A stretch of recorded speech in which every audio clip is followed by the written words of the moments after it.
You want to yeah.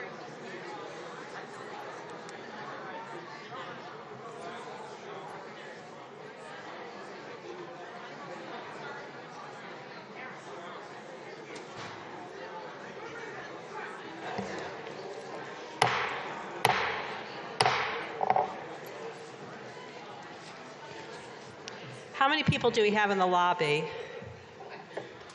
Somebody take a quick look.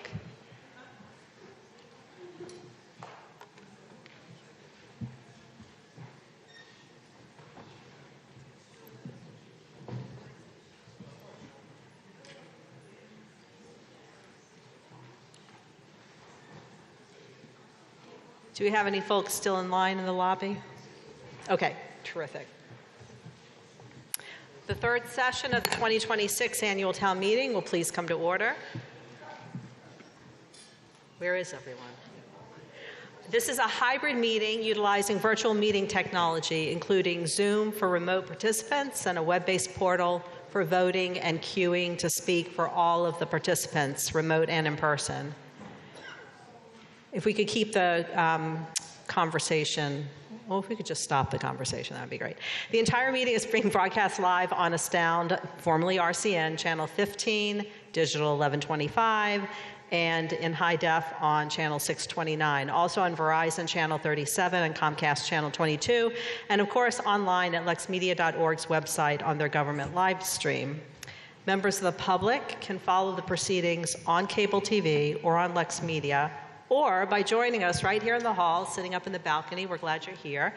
And those members of the public who wish to speak on a motion when it's eventually on the floor, you should identify yourself to the staff person up there if you haven't already, and she'll put you into the queue to speak. We also have some members of the public who have submitted statements in advance, and so some of those will be interspersed in the line as well.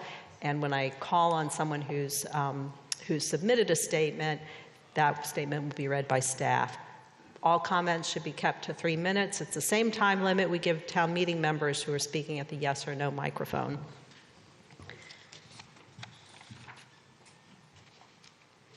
So at this time I ask that folks turn off your cell phones or at least mute them. And when you're entering the hall or leaving, just do so as quietly as you can. For town meeting members participating in person, just a reminder that if at any time you're having technical difficulty, please stand in place and get our attention, and a member of the IT staff will help you. And for those who are remote, the IT helpline is 781-876-0093. So at this time, I'd like for us to take attendance electronically, and staff will prepare that voting screen.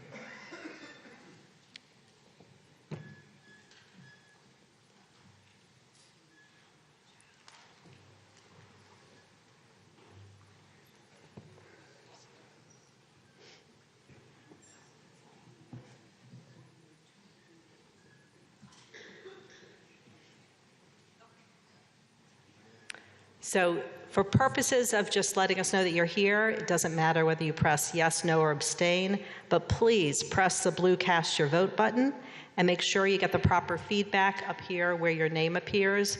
It should indicate to the left of that how you voted. Anyone need to register their attendance by voice? Anyone remote who needs to register attendance by voice? If so, unmute yourself in Zoom and get our attention. You do. Say I need. Why? Because I can't get it right now. Could we mute the Bakers, please? Don't take it personally. So I'm going to keep, yes, Ms. Crocker. My apologies, I was given the wrong tablet. Judy Crocker, Precinct 5, I'm here. Judy Crocker, Precinct 5 is definitely here. I'm going to leave this open while we do an Article 2 report. That'll give folks time to catch up. So Article 2 remains open throughout the meeting so we can receive reports of boards and committees. I'm going to ask Melanie Thompson for a motion to receive the report of the Planning Board and place it on file. Ms. Thompson. Madam Moderator, I so move. Thank you. Is there any objection to receiving that report and placing it on file? Seeing none, the motion carries. And now we're going to view the Planning Board's video report.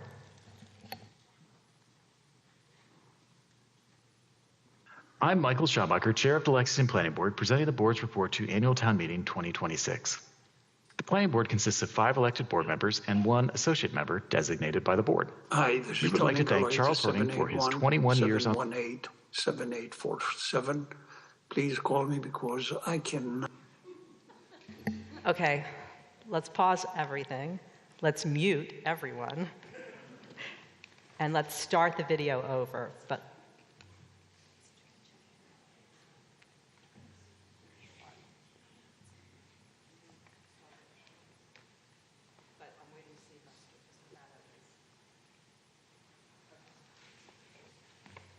I'm Michael Schabacher, Chair of the Lexington Planning Board, presenting the board's report to Annual Town Meeting 2026.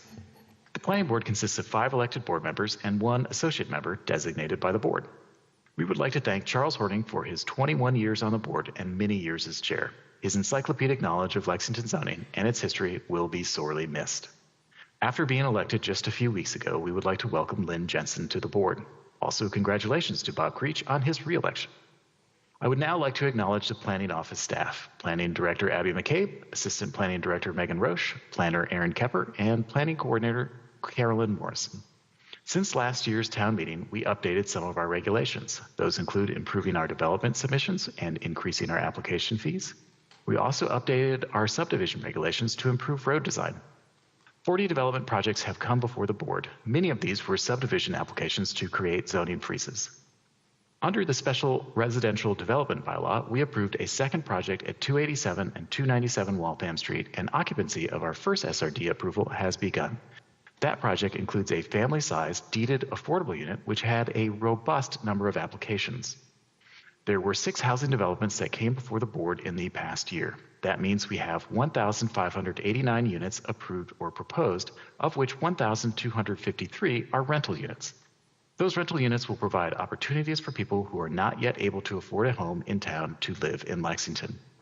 I will also point out that this would add 232 deeded affordable units, helping the town get closer to a true 10% of affordable units in town to safely lift us from an unfriendly 40B project should the state choose to change how it calculates affordable units. The building department has issued 3 building permits for village overlay projects as of March. 2 more permits are expected soon. We will continue to update the zoning regulations to ensure that new projects are reflective of the best practices for the town of Lexington, as well as ensure the continued implementation of the comprehensive plan recommendations. Please sign up for planning board notifications to stay informed of any applications that come before the board. Our meetings are always open to the public. Thank you. thank you. And before we close the attendance vote, was someone remote trying to vote by voice when we started the video? Madam Moderator, that was Mr. Leitz's, and he has voted. He has voted. Very good. Okay.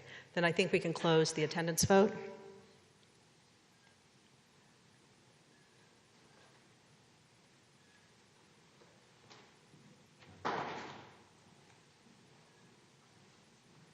And we do have a quorum. So, Mr. Pato, I'd like a motion to take up Article 28 and then Article 25. Madam Moderator, I so move. Any objection to that? Seeing none, the motion carries. The meeting's now open on Article 28, Speed Humps, Walnut Street. It's a citizen petition. The motion is the one that will soon be before you.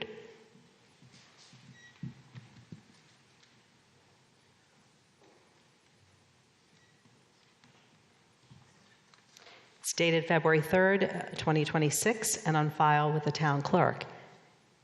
Mr. Rotberg for that motion. Madam Moderator, I so move. Thank you, Mr. Rotberg. And if you could come up to the front. We are now going to view Mr. Rotberg's presentation video.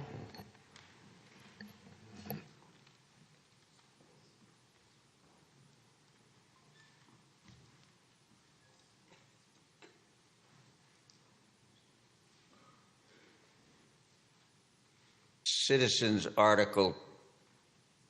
Fellow town meeting members, I have 8 slides to explain why the Citizens Article 28 is so important and why Walnut Street needs speed humps, not bumps, speed humps.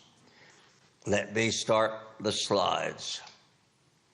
The problem is that Walnut Street is dangerous and very unsafe. By Lexington standards, it's very narrow. At its widest, it's 22 feet. Most roadways in Lexington and even local streets are at least 24 feet wide. And as the slide shows, and as you can read, there have been some serious crashes on Walnut Street. The abutters feel unsafe, and as they will say themselves from the balcony, abutters have long wanted remediation and action. And when we have major construction starting at the end of the year on Concord Avenue, Walnut Street will become a major cut-through. So safety is key. The solution which is proposed by the town study group is that there should be medians in the center of Walnut Street plus pavement side markings. And at the medians, the proposal is that Walnut Street will be boxed out to widen it. But these medians will cause cars and fire trucks to go around the medians, and conceivably the fire trucks can go over them, but the street is very narrow, and one instance is that the island at the bottom of Walnut Street at Concord Avenue have been smashed into numerous times. Article 28 proposes speed humps or speed cushions instead of medians. Speed cushions would be engineered to let the fire trucks go over them without any obstacles. Now, there are 2 reports.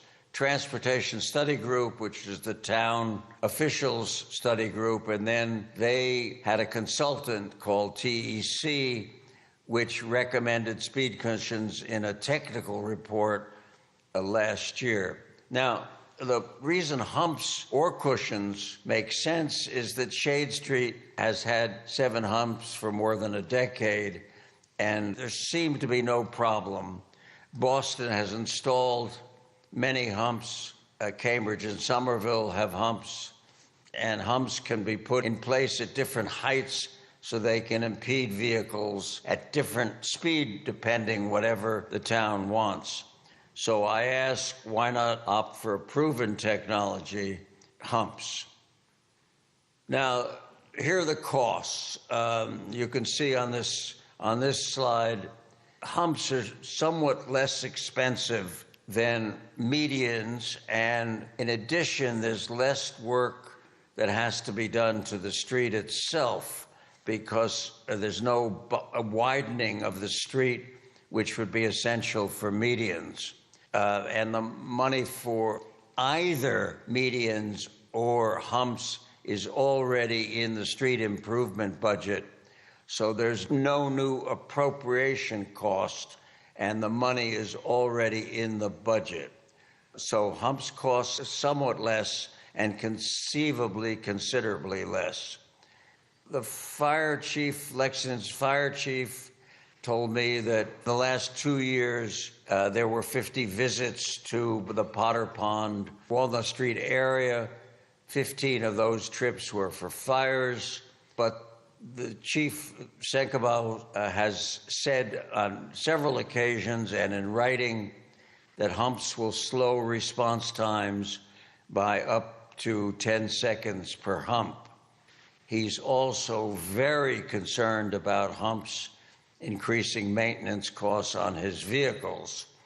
He is okay with medians, but I'm not sure, and the abutters are not sure how medians are better than cushions.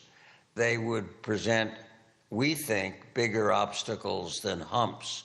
Now, the conclusion, final slide, is that humps and cushions are less expensive. Medians, we think, would cause more accidents than humps. The tech report somewhat supports our conclusions, and the issue for town meeting voters is whether fire response times in seconds being slower or better than head-on crashes on Walnut Street. And the final point is humps work everywhere else across the Commonwealth, and why not add to our already existing humps in Lexington? Thank you.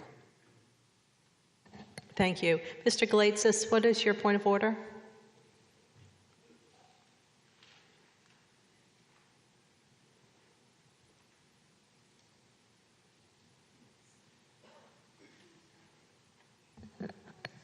Okay, for the Select Board, Ms. Kumar.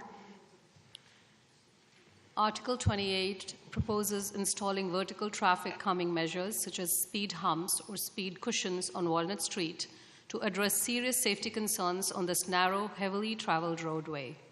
With multiple recent crashes, frequent near misses, and pedestrian hazards, residents have expressed a clear need for effective traffic slowing.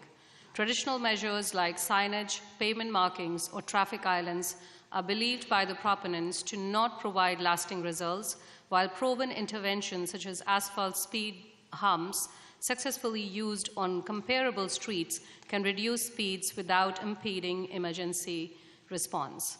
The board will work with the public safety and engineering staff to ensure any implementation is safe, durable, and appropriate, reflecting the town's commitment to resident safety and practical solutions. For this article, the Select Board has 3 members that support its passage, 1 member who opposes it, and 1 member waiting for town meeting discussion. Thank you. Mr. Rotberg, are you trying to get my attention? When I have a chance, I have a few items to add. Oh, I thought you had recorded a new video. Did that not occur? That's correct,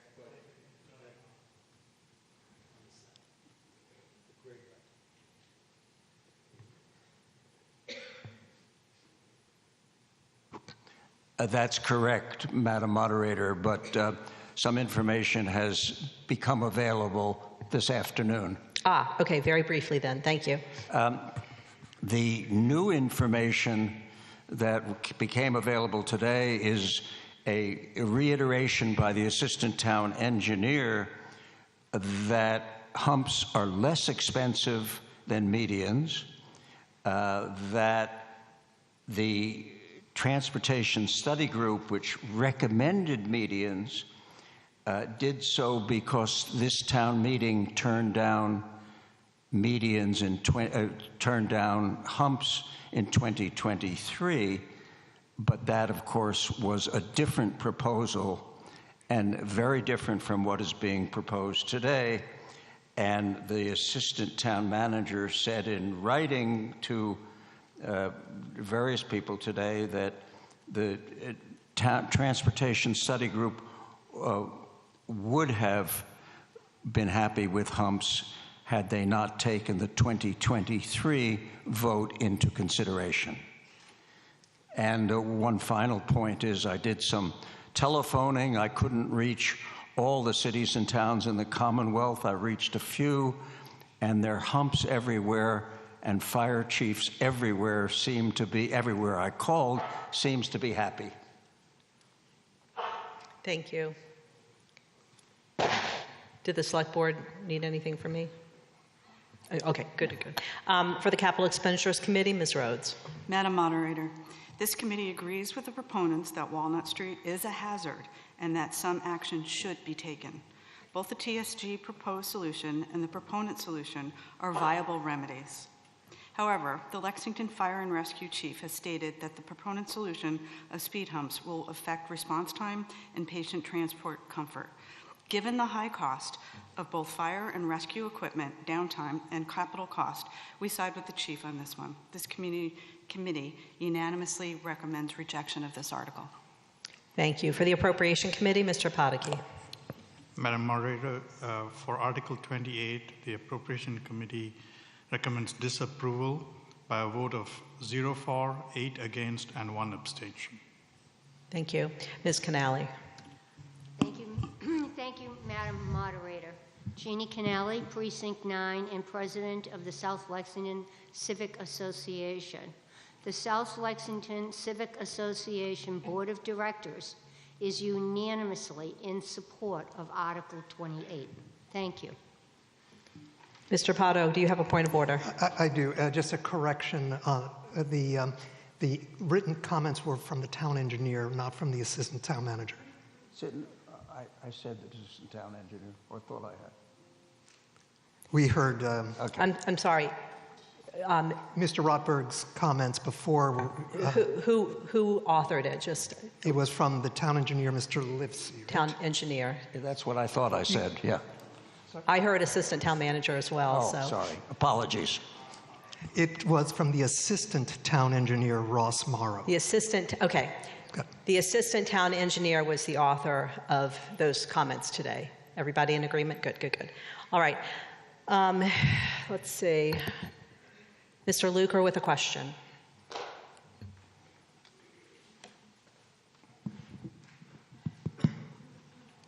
Thank you. Jay Luker, Precinct 1. Through you, Madam Moderator, to Mr. Livesey, I have some questions about raised medians. If you could pose the question to me, please. I wanted to know, in the proponent's presentation, he called out raised medians and the narrowness of Walnut Street. Is there something inherently dangerous about narrow lanes, like in isolation? Is it just... Mr. Livesey. In relation to the raised medians, just for clarification, if we do raise medians, the road will be widened around the median, so the lanes will be the same width. There'll be a deflection similar to what you have with like a roundabout. There's a deflection going around a median. Mr. Luker. Through you, Madam Moderator, to Mr. Livesey, the width of the lanes in the vicinity of the medians would stay the same as it was before? Mr. Livesey. That is correct. Okay. I was trying to get at the idea that because Walnut Street is narrow, that somehow inherently makes it dangerous in isolation from other factors like speed. So why do Madam Moderator, through you to Mr. Livesey, why do the median at the Concord intersection, why does that keep getting destroyed? Mr. Livesey. Sorry, I have to laugh when people laugh. It's just how I am. It gets destroyed because it's too close and it's within the turning radius of larger vehicles. So that is being looked at to be reduced in size or relocated as well. Mr. Luker. Through you, Madam Moderator, to Mr. Livesey. So the medians that we were talking about installing would not have that issue, right? They would not be at an intersection and subject to a turning radius issue? Mr. Livesey. That is correct. Mr. Luker. Is the traffic, through you, Madam Moderator, to Mr. Livesey, is the traffic pattern on Shade Street comparable at all to what we see on Walnut Street? Mr. Livesey. Comparable at all? In terms of speed, amount of traffic? I haven't looked at the data for Shade Street in a long time, so I can't really answer that definitively. It's been a long time since I've looked at that data. Mr. Luker. Madam Moderator, I have to apologize. I should have identified that I am a member of the Transportation Advisory Committee. Thank you. I'm also the liaison to the TSG from that committee. Sorry for not mentioning that before. I think it was mentioned that the cost of speed humps would be, never mind. I'm going to vote yes for this, but I don't like it. I don't think that this is how these things should be done. I said here in 2023 when former assistant planner Sheila Page came and presented a plan for some temporary speed humps, I voted no, and I said at the time I wish I had an option to vote yes for some permanent speed humps. Now I have that option. So I'm going to vote yes, even though I don't really like the process that got here. Thank you. Thank you. Mr. Strad in the no line.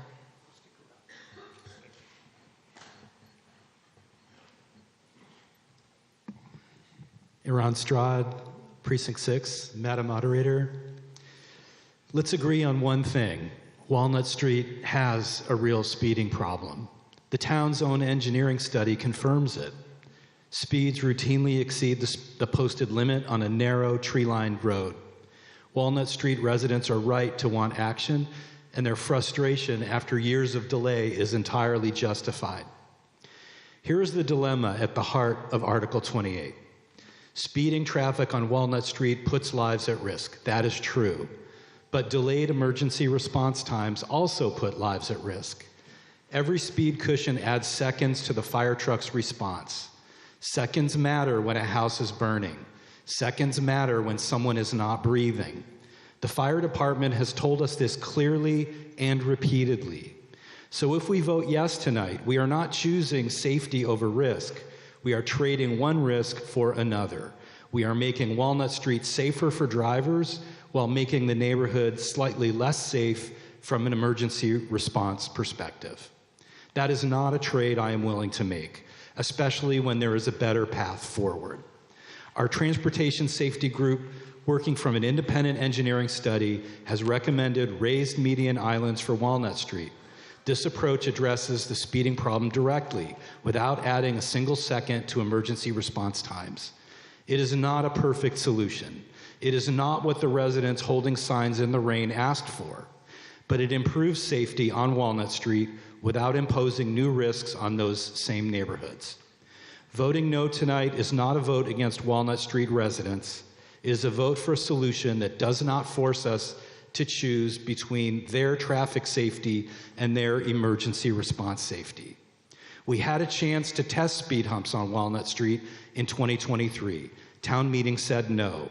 Precinct 3 TMMs most directly affected voted collectively no on the pilot.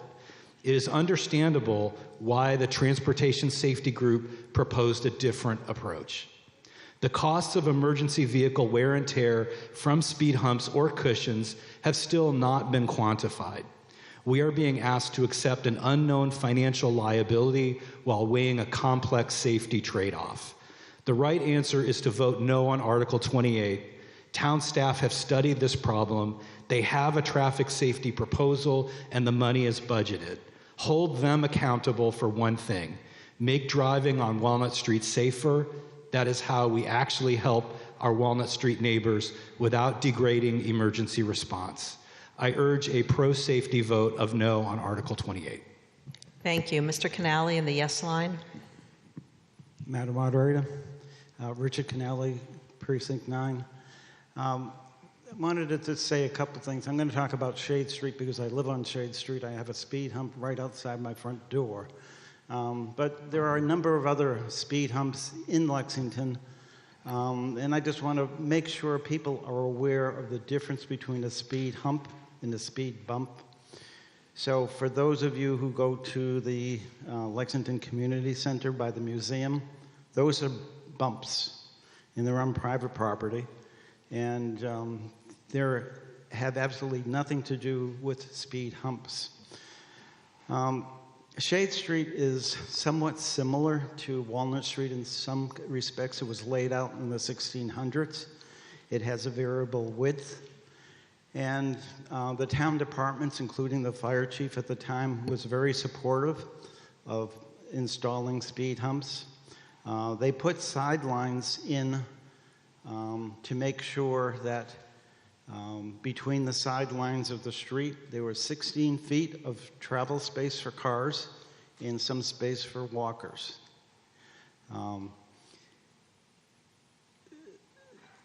The arguments for and against why speed bumps versus the proposed solution doesn't make a lot of sense.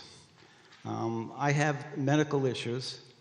I probably will need emergency services at some point. But in the meantime, I walk, I bike, I use Shade Street all the time. Other people use Shade Street.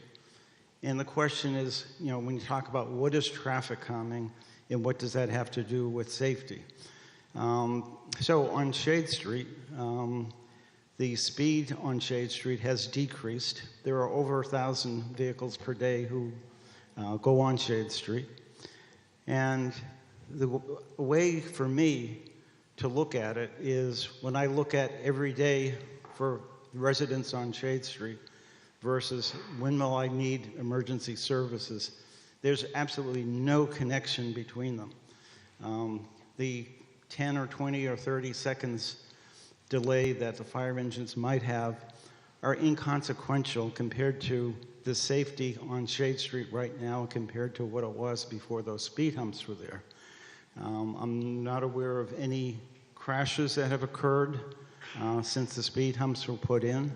I think they're safe, and I think traffic calming makes a street safer because the speed is reduced. If you're a pedestrian and you're hit by a car at 40 miles an hour, that's, what's going to happen. Thank you very much. Thank you. Mr. Fenn in the public line.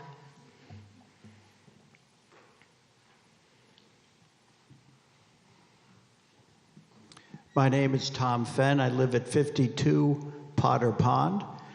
I've lived there with my wife, Julie Fenn, for about 3 months. We moved from 15 Shade Street. We lived on Shade Street for about 30 years. 10 of those years, we had speed humps. And for the reasons that I'll explain, speed humps are what I hate to love. Living on Shade Street, those damn things, you'd go over them and you'd jolt your back, and it hurts the springs in my car and the tie rod in my car and the shocks. And I hate speed humps. However, there's a solution to those things, to your bad back and your bad springs of your car. You slow down. And if you do that, you don't have those problems. The other thing on Shade Street that happened is it became well known that there are these speed humps on Shade Street. Don't use Shade Street as a cut-through. It's a real pain to go over those damn things. Now that I live off of Walnut Street, that is a very dangerous road. My father lived there for about 35 years, and I was there very frequently. And in the winter, it's a very narrow road. You've got these telephone poles that bow out into the street. You have plenty of, you saw it during the bus tour, you have trees and tree stumps that bow into the street. If you do the medians, what will happen is you'll then have what I call the wiggle woggle effect, because you'll be on the median, and then you'll avoid the side and you'll be wiggle woggling along that road. I suppose you'll slow down, but I don't think that's a very good idea. There are a lot of really, really old people that live at Potter Pond, like Mr. Smith and Steve Heinrich. All right. Let's stop naming them. I think the speed humps, again, are what I hate to love. They work, they're effective, they make it safe.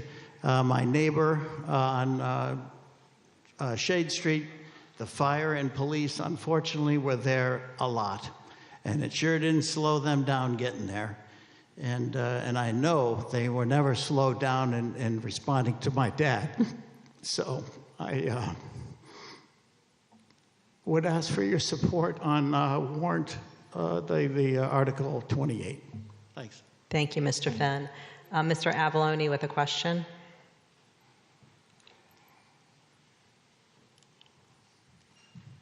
Bob Avalone, Precinct 8.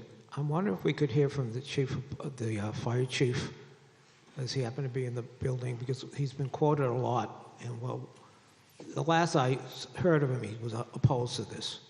Oh, here he is. Chief, come on over to the podium. Madam Moderator, was there a specific question? How do you feel about the speed humps? What's your opinion on that? So, like we said, everybody's, we have differing opinions. There's a lot of conflicting, data out there, right? So anything that, one, either slows our response down, whether it's a fire-related call or a medical-related call, is a priority to us. Anything that we have to go a vertical change really plays havoc on the vehicles. The springs, and different aspects of it. So that plays into it. I know through engineering and public works, they have, I believe, an alternate plan to this one. And, but for that side of it, I don't know the specifics of their plan versus the citizen position as well. So, so my standing has always been anything that is going to slow my response down, and it does. There are, if somebody's not breathing or somebody goes into cardiac arrest, they always talk about the first 4 minutes, right? After that, your success rates really drop off. And then a fire, every minute a fire doubles in size. So anything that kind of sets that tone for us, that's a big concern for us. The size of our districts is another big concern. I've had correspondence with members of the different groups. The city of Somerville, is a good example. So I think I was in a appropriations meeting one night, and there was an individual that said he went over like 20 bumps to get to his daughter's house in Somerville. Somerville's 4 square miles, and they have 8 fire stations. So they're doing almost a mile per fire district, so their responses are a lot closer, where we're at 16.4 square miles. We're doing 8 miles per district. So our responses are a lot further, coming out of the fire stations to get some of these communities. But we do appreciate that there is a need on Walnut Street for something, and then ultimately what that solution is going to be is between the town and town meeting. Mr. Avalone, do you have any follow-up? Yeah, I don't have any more questions, but I'd like to make a comment in my remaining time. I continue to be opposed to speed humps. I spoke out against it last time we had this come up for the reasons stated by other speakers. And also, the idea of the speed humps is to slow people down. Most people are not speeding, but they're all being inconvenienced, especially the people that live there. They have to go through it every day, sometimes several times a day. I know I go back on my own street back and forth 2 or 3 times a day. And there's better solutions to catch speeders. We should be giving them tickets. There's technology where we could take a picture of the license plate and send them a ticket. We want to deal with the abusers. People are speeding, not everybody. Thank you. Mr. Shapiro in the yes line. Thank you, Madam Moderator. Peter Shapiro, Precinct 4. I support this article, and I'd like to base it on some experience I'll share, which may sound like a digression, but I don't think it really is. So for many years, I lived on a small unaccepted street called Wachusett Drive. And Wachusett Drive in 2010, the planning board at the time imposed a policy on our street, which we felt was nonsensical, and we brought that to the attention of the planning board in a series of meetings. Some of those meetings, almost every resident of the street was attending. Despite our attendance and our impassioned pleas, we were ignored. The arguments we made were ignored. And furthermore, to add insult to injury, we were told the policy was for our own good. And in addition to that, there was an email from the police, the fire chief at the time, saying this is why it's for your own good. So that policy lasted for over 10 years until 2023 when it was finally withdrawn. And the planning board now is not the same as it was then. But that experience informs how I would look at what's happening here on Walnut Street. The residents of Walnut Street, they're all grown-ups who brought this to our attention. There's a problem that they've identified. They've done the research to identify a solution to the problem. That solution has been used in our town and in many other towns and all around the world. It seems to work well. And I think they're familiar with the fire department's concerns about response time. They're willing to take that into account, and they prefer to have the speed bumps slowing the traffic, which presents an everyday type risk versus the possibility of slower response if something should happen. So I think we should respect what the residents of Walnut Street are telling us in a fairly uniform manner, and we should vote to support this article and give them the speed bumps that they've requested for the relief that they've requested. Thank you. Thank you. And Mr. Baskin in the no line.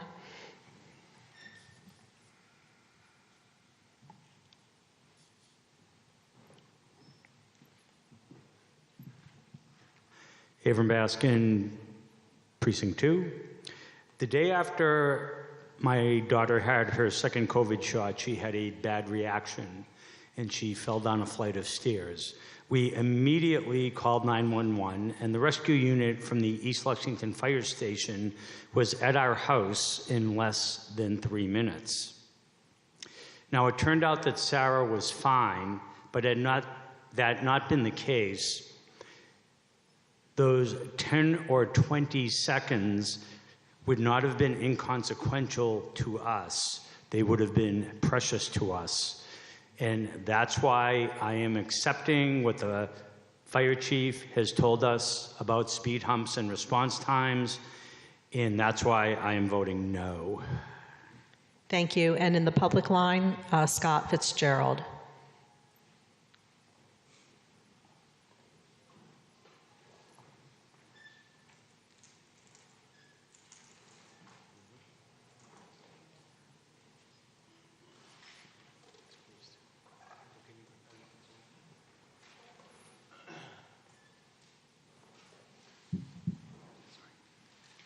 Thank you, Madam Moderator. Madam Moderator, sorry. You're going to sense a little bit of frustration, and it's frustration arising out of the interchangeability that the folks in this room seem to use bumps and humps and cushions. And despite my protestations, I have become an expert on this over the last 18 months. My name is Scott Fitzgerald. My wife Janice, daughter Ann, and I have resided on Walnut Street, 20 Walnut Street, since 2011. If you Google our home, even today, it says we live on a country road. That is not the case. As stated, Walnut Street is undulating, very narrow, ranges between 17 and 22 feet. Since the introduction of GPS, it has become a cut-through. Last year, the town commissioned the traffic safety engineering firm TEC to publish a report, 94 pages, which all of us have read, that states that between 4,600 and 4,800 cars traverse our street every day, including up to 17 tractor-trailer trucks. That same report confirms that many drivers exceed the 25-mile-an-hour speed limit. There were 5 reported traffic accidents between 2018 and 2023, 4 additional accidents in 2024 after you all voted against the prior petition to install the speed humps. We have been working to address this issue since 2020. When I got involved, the first thing I did was try to address the concerns raised by the fire chief. He seemed to be the one whose opinion was most valued by this group. I went on the internet and I found something called a speed cushion. This is a speed cushion. It has gaps that allow an ambulance or a fire truck to traverse it. There is no vertical obstruction to this ambulance, to this fire truck. There's no dilemma. There's no delay. This is the solution. I don't know why you haven't responded to my many emails. I don't know why until today Ross Morrow finally got back to me and said, yeah, well, you know, we have a couple of pickup trucks that might not be able to fit in that gap. There's 3 pickup trucks. What are we doing? Someone's going to get killed. Someone's going to get clipped getting their mail. Someone's going to get hurt crossing the street. What are we doing? All we're asking is for you to protect us, our kids, our neighbors. That's it. Speed cushions address your issues. Full stop. That's why they make them. We went so far as to talk to speed cushion vendors. What are we doing? Why am I an expert on speed cushions? Why am I talking to some guy who's trying to sell me something that I'm not legally authorized to buy? So you have 5 more seconds just to let you know. No brainer. Vote in support of Article 28. We have addressed the concerns that have been raised. Thank you. Thank you. Ms. Sykes with a question. Yes, Madam Moderator, I am on Zoom. Can you hear me? Yes. Thank you. Through you to Mr. Rockberg, I just want to understand the name of the article is speed humps, but as I read the motion, it sounds like speed cushions would be included, and it seems like speed cushions is actually what the residents of Walnut Street prefer. Am I right about that? Mr. Rockberg. The motion permits humps or cushions. It was set up that way purposely. because the cushions would address the fire department's needs. And so the answer is, so we can go with either. Ms. Sykes. Thank you, Madam Moderator. Through you to the fire chief, could I please understand if you have any concerns about speed cushions? Madam Moderator. Chief Sensabaugh. So for the cushions, and to Mr. Fitzgerald's point, as long as there's not a vertical challenge for us, a change, we're not against it. I've had a lot of emails that have come over the last week or so through the Town Meeting Members Association that they've asked to publish. And with the pillow option, that it does not affect my vehicles, any vertical change in space, we don't have an issue with that. And we've explained that through some of these letters, I believe. I think the concern was the vagueness of whether it was going to be a hump or a cushion, but like you said, for those specific cushions in the displays, as long as they're set to the vehicles that we have, we're not worried about pickup trucks. We're worried about fire engines, ladder trucks, and ambulances. We do have what they call like the track, a wheelbase is front to back. The track size is, left to right. We have those, and as long as those are in there and they don't affect us, I think the problem becomes is there's a conflict between departments, whether it's police, engineering, DPW, and fire. So to Mr. Fitzgerald's point and the neighborhood's point, we understand that as long as it doesn't change our response, we're not objecting to it. Thank you. Ms. Sykes. Thank you, Madam Moderator. Through you to Mr. Rockberg, if this motion passes, what are the next steps in making a final determination about cushions versus humps? Mr. Rockberg. That's a very good question, and I think the answer is entirely up to the Select Board and the Department of Public Works. That's the way the motion was written, to satisfy the fire department's concerns and to avoid putting obstructive medians in the middle of a narrow street. Ms. Sykes. Madam Moderator, through you to the Select Board, if this motion were to pass, would you be directing that it would be speed cushions versus speed humps, or how would that determination be made? Ms. Kumar. Madam Moderator, through you, the board will actually work with the public engineering staff and public safety groups to figure out the best way to solve this between humps and cushions. Ms. Sykes. Thank you very much. I appreciate everybody's help in answering my questions, and I will be voting yes. Thank you. Thank you. Mr. Butler and the yes line. Thank you, Madam Moderator. Kunal Botla, Precinct 4, also Chair of the Transportation Advisory Committee, but speaking on behalf of myself tonight. On my way to this meeting, I counted, and I drove over 24 speed humps, cushions, raised crosswalks, or intersections, and it didn't add any delay. As long as I stayed within 5 miles an hour of the posted speed limit, I just went a little bit up and a little bit down. And the way I would describe the experience of driving over most of these interventions is when a road is cut into and you have kind of like a horizontal cut and then DPW pours asphalt, or asphalt is rebuilt into the roadway and it's slightly higher.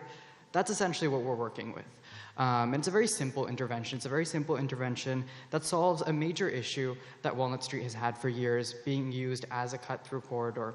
And I was speaking to one of my friends who works at Google in their mapping segment, and he gave me a simple answer about how their algorithms essentially look at what types of interventions exist on a road and divert traffic.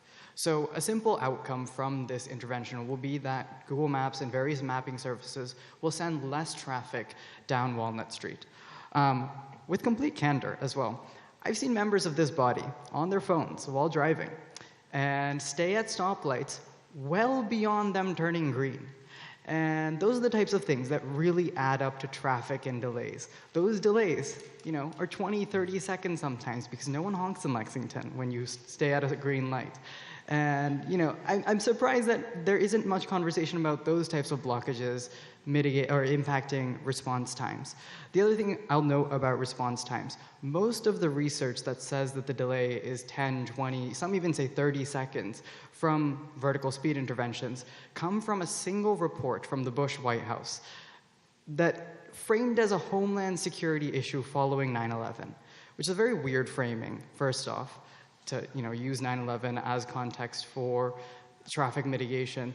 But it also assumed a worst case scenario where you essentially have to go up 5 inches. Most speed humps in Massachusetts are 2 inches, 1 inch, 3 inches. And MassDOT even quotes the amount of delay and the cost to be substantially less than what the town is quoting. This is a common sense solution to solve a major safety issue on Walnut Street, and I encourage you to all vote yes.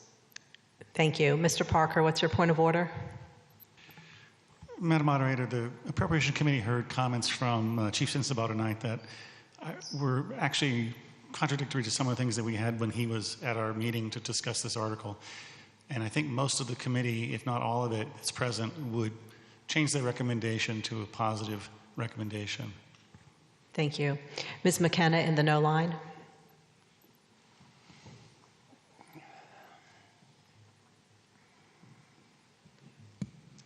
Madam Moderator, Don McKenna, Precinct 6.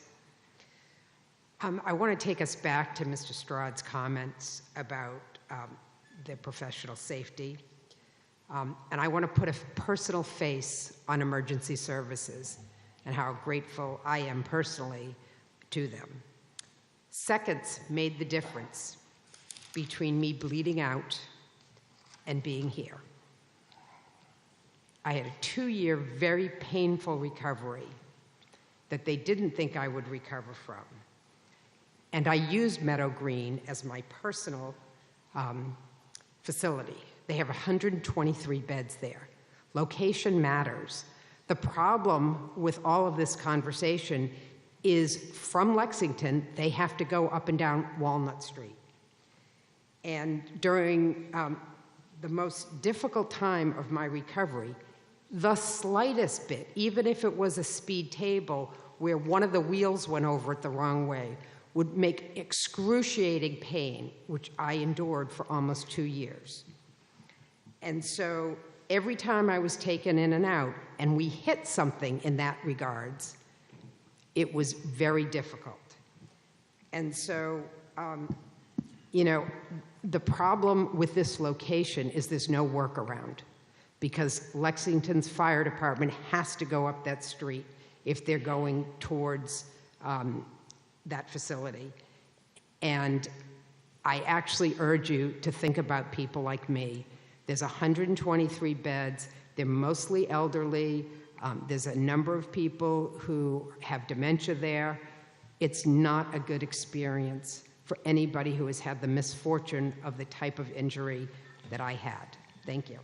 Thank you. Benjamin Lees in the yes line. Yes. I mean, originally I came to this rather conflicted, in part because, frankly, it seems like we're weighing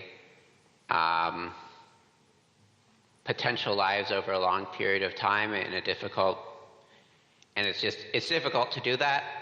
But frankly, Ms. Sykes's questions to me have actually made this a fair bit easier. It seems that if this is approved, that it's likely that whatever ends up being implemented will be satisfactory, or at least mostly acceptable to the emergency responders. And so, given that, I share Mr. Luker's opinion that this is not really the ideal way to have done all this, but I think given where we are right now, I do now more enthusiastically support a yes vote on this. Thank you. Mr. Scheipel with a question. Madam Moderator, Tom Scheipel, Precinct 9. Through you to the town engineer, I feel like the last couple of exchanges have kind of settled the question about speed cushions, but just real quickly, Mr. Livesey, a question to Mr. Livesey. Do you think speed cushions can be designed so that fire trucks can pass through without decreasing their speed and without experiencing any vertical deflection. Mr. Livesey.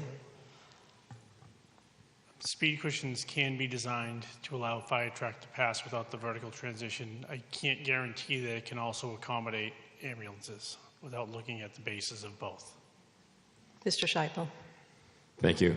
I'm a yes on this, and I just wanted to point out one other thing that is a little bit confusing to me, that the fire chief is talking about delays in response, and yet the whole purpose of the raised medians is to slow vehicular traffic down, and I don't see how emergency vehicles can avoid also being slowed down by these raised medians. So it seems like, in that respect, they're just as bad as any other vertical deflection that might slow emergency vehicles down. Thank you. Thank you. In the public balcony, Marjorie Blad.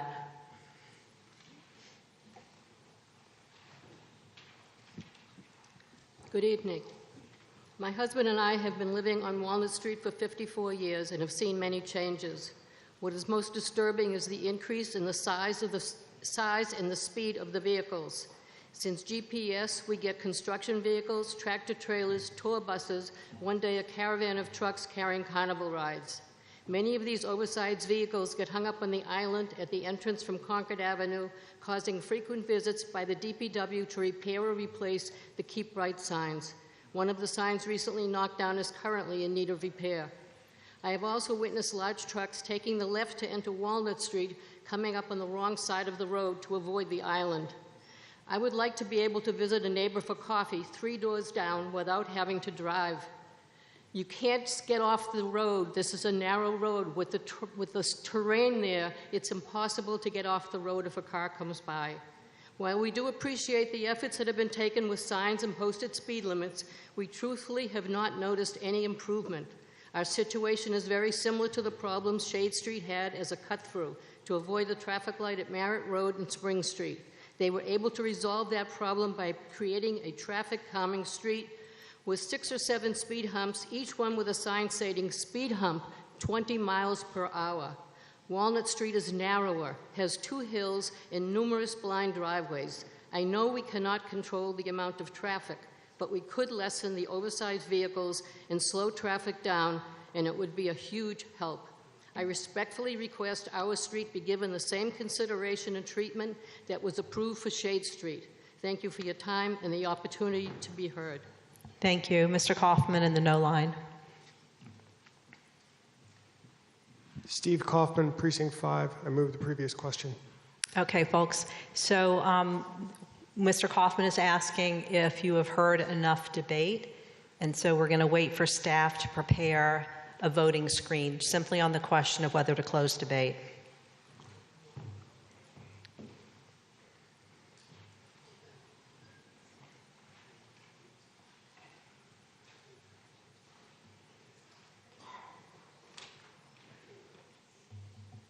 And just a reminder, this will require a 2/3 vote. Mr. Paul, what's your point of order? Yeah, can we have the final vote of the select board?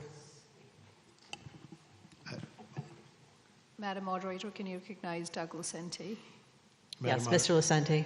Madam Moderator, that was the wait after hearing the debate, which was very helpful. I'm going to be a yes on this article. Thank you. Thank you for the question.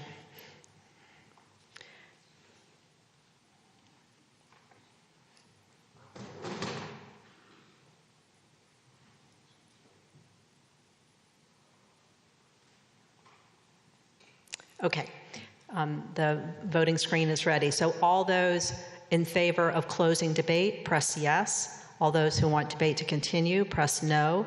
And please press the blue cast your vote button and make sure you get the proper feedback. If you need to vote by voice, please get to a microphone as quickly as you can, and we'll take your vote by voice. For folks who are remote, if you need to vote by voice, please unmute yourself in Zoom and get our attention. Madam Moderator, I vote no because I can't get the machine to work on the vote. Yes, thank you. Mr. Rotberg, what is your precinct number? 3. Mr. Rotberg, precinct 3 votes no on closing debate.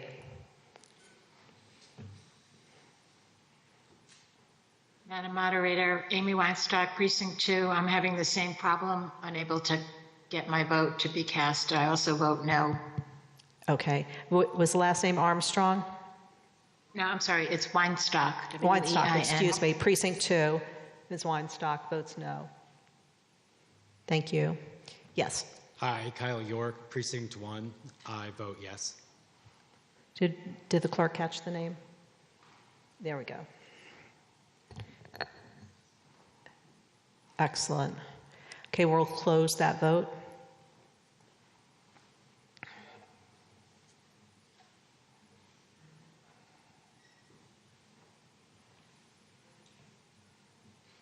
In this matter, 134 having voted in the affirmative, 25 in the negative, and 12 abstaining, the motion carries, and by more than the necessary 2/3.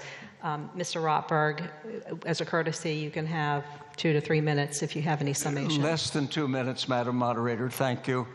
I think there are 3 points. One, we have to do something about Walnut Street. That's been clear for a long time. It's clearer now. 2, medians are less effective, more costly, and more dangerous than humps or cushions. Vote yes to support the fire chief's agreement that he can go over speed cushions. And so I think we have a very simple answer to a knotty problem, and I urge you all to vote yes enthusiastically to support your fire chief.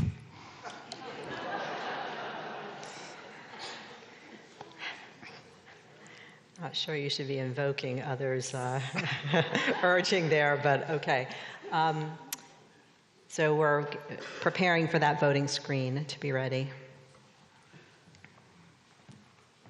And this is a simple majority vote.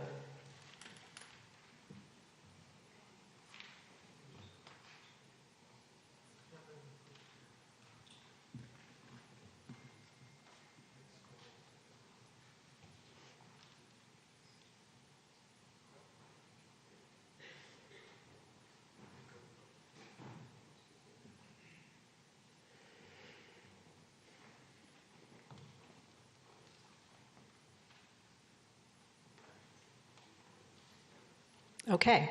All those in favor of the motion under Article 28, press yes. All those opposed, press no. Please press the blue cast your vote button. Make sure you get the proper feedback. Is there anyone who needs to vote by voice?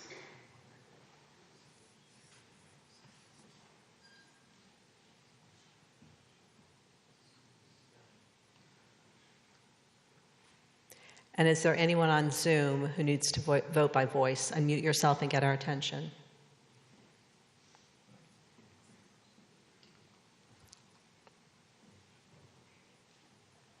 Okay, we'll close the vote.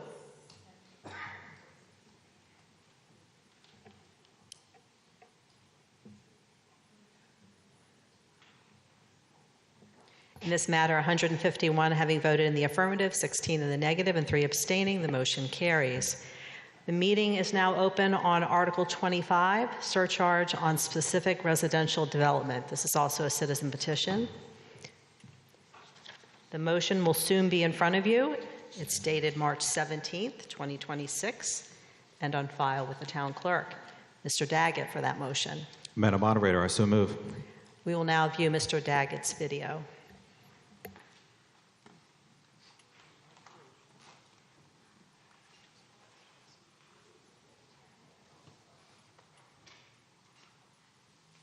Article 25, Surcharge on Specific Residential Development.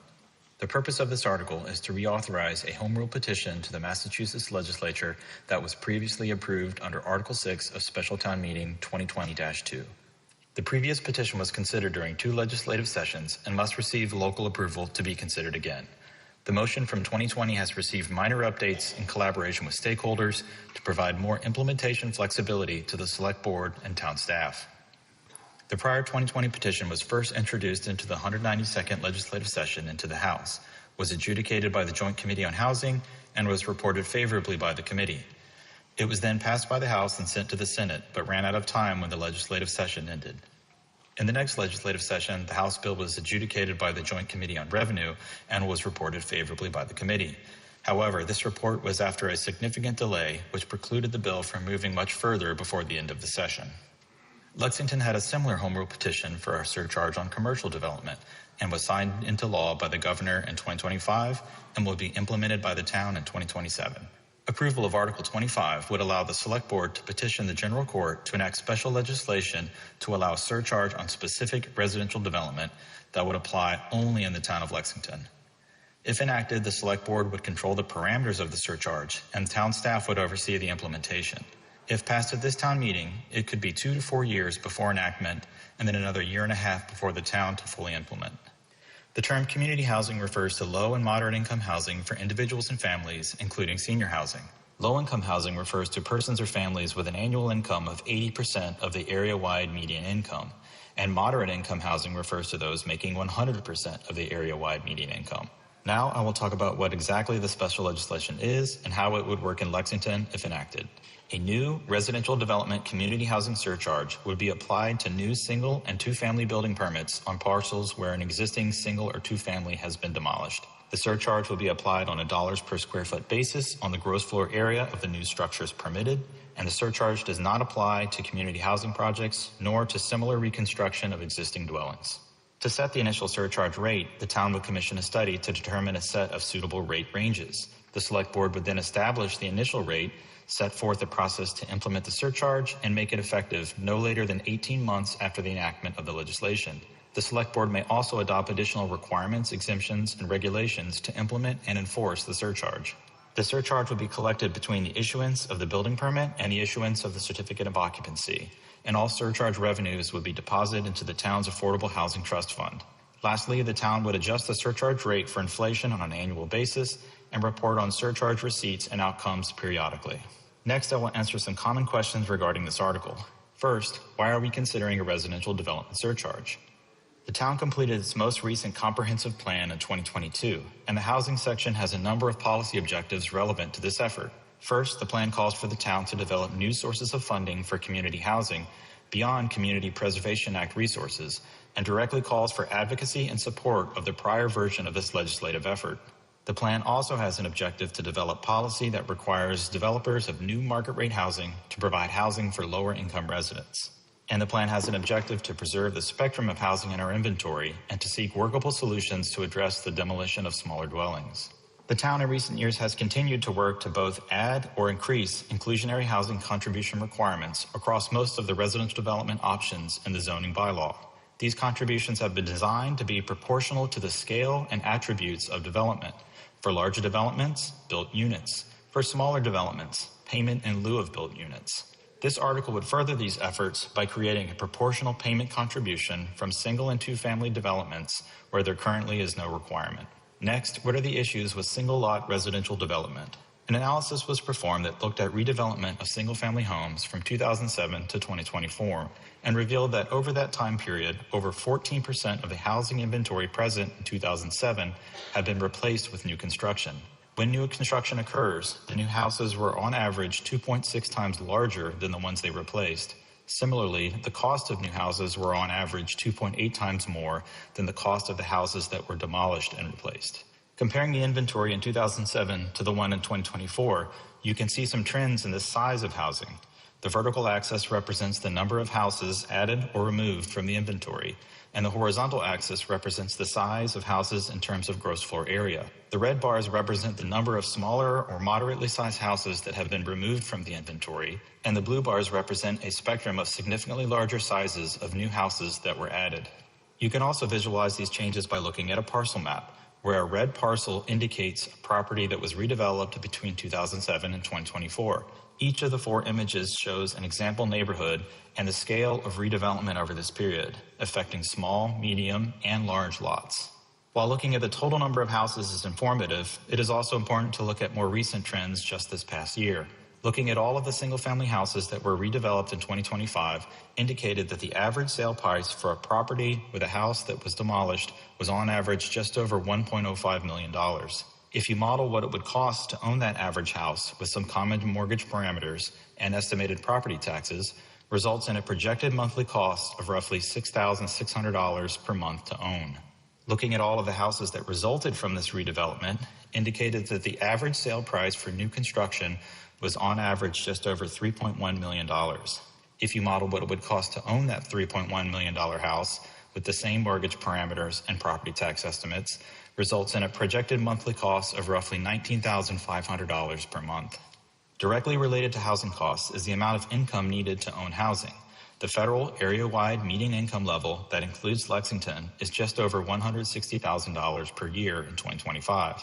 If you look more specifically at the population of Lexington, the median household income is just over $238,000 per year. If you take the average cost of the demolished house on the last slide and incorporate federal housing spending guidelines, it would require an annual income of over $265,000 to own the average demolished house without being cost burdened. Similarly, if you look at the average cost of new construction after demolition, it would require an annual income of over $783,000 to own without being cost burdened. As a point of comparison, if you look at the average cost to own a new condo unit in a multifamily development that are currently being achieved under our MBTA bylaw, it would require an annual income of over $377,000 to own without being cost burdened. Across these different options, the cost of housing is out of reach for many income levels. And each time a single-family home is redeveloped, it becomes an option that is only attainable by a very small number of households. Next, why are two-family lots included? Overall, there are very few lots in Lexington that are zoned for two-family homes, and even fewer that are being redeveloped. When redevelopment does occur, what we are seeing are very large structures that are being built that are in effect two single-family homes that share a party wall. Similarly, the costs are significantly more than the homes that were replaced, with the unit in the building pictured on the left selling for $2.2 million in 2025, and a unit in the building pictured on the right selling for just over $2 million in 2024. Next, what amount of surcharge revenue could be expected? It's important to note that the surcharge would apply equally to all property owners who meet the surcharge criteria, including property owners who may redevelop their houses to either live in the new one or to sell. Outreach in 2020 with local developers indicated that builders may factor in the cost of the surcharge in a number of ways, including at the time of offers to homeowners to buy their land, or by modulating construction parameters to absorb the cost of the surcharge, or by adding the cost of the surcharge to the sale price of the newly constructed home. Here's an example of a 10,640 square foot gross floor area house in Lexington. For a hypothetical surcharge rate of $2.50 per square foot would result in a total surcharge of $26,600. This house sold for $2.95 million, and this hypothetical surcharge would represent less than 1% of the total sale price. The same exercise for the single house just discussed was applied to single-family redevelopment projects over a 5-year period from 2019 to 2024 for 3 different hypothetical surcharge rates and for 3 different gross floor area thresholds that would determine when the surcharge is applicable. For a $2.50 per square foot rate, the surcharge may have resulted in $6.8 million depending on the gross floor area threshold chosen. The reason the surcharge revenue is largely the same across each floor area threshold is that the majority of houses over this period exceeded the thresholds. For a $5 per square foot surcharge, revenue may have resulted in approximately $13.6 million, and for a $7.50 per square foot surcharge, revenue may have resulted in approximately $20.4 million. With the surcharge funds in the Affordable Housing Trust, the trustees can allocate those funds to create new community housing, such as acquiring land for future projects, buying down market rate units in multifamily developments, or funding entities such as LexHab and others who can build new income-restricted units and accessory apartments. Surcharge proceeds can also be used to fund entities who can acquire and renovate existing smaller housing or support other specific housing activities and needs. Thank you for your consideration, and I hope that you will support this article. Thank you. And for the Select Board, Mr. Pato. Madam Moderator, the Select Board has 2 members in support, Mr. Pato, Mr. Sandin, and 3 members against, Ms. Hay, Mr. Lucente, and Ms. Kumar. We would point out that this would renew the Home Rule petition previously approved under Special Town Meeting 2020-2, Article 6. Thank you. Thank you. For the Appropriation Committee, Ms. Yan. Madam Moderator, the Appropriation Committee is unanimous in support of Article 25. Thank you. For the Affordable Housing Trust, Linda Prosnitz.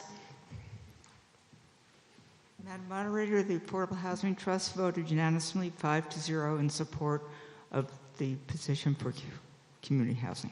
Thank you. Thank you. Wendy Manns for the Housing Partnership.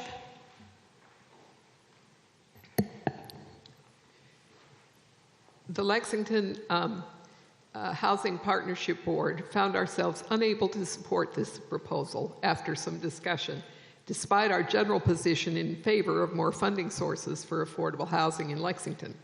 We've decided to take no position tonight because of the following concerns. It is unclear whether this article would substantially discourage teardowns of existing modest houses. It seems more likely that the surcharge would come out of the price paid by a developer to the seller or be added to the price of the replacement home he would build. In the first case, the burden rests on the seller, in many instances a senior for whom the home represents the greater part of the savings they rely on to see them through. In the second case, the surcharge may simply contribute to the exorbitant price of new homes in Lexington. As Jay Luker has pointed out in his letter to the TMMA list, the surcharge, entirely in the discretion of the Select Board, would have to be set very high to realize enough money to offset the lost tax revenue from a larger replacement home, and would be only a one-time payment into the Affordable Housing Trust, rather than an ongoing source of revenue, which the town clearly needs. Not every small home in Lexington is worth saving, especially when it may require expensive repairs or upgrades to be sellable in today's market. As Betsy Weiss has noted in her letter to the list, there are better alternatives available, such as Chapter 40Y overlay zones to encourage the replacement of 1950s capes with 2 small modern housing units on the same lot. This would yield a reasonable profit for developers and address the housing shortage directly. The Housing Partnership applauds the effort to increase funding sources for affordable housing, but we are not persuaded that Article 25 is the best way to go about it. Thank you. I don't see any town meeting members in line. So we're going to move to a vote.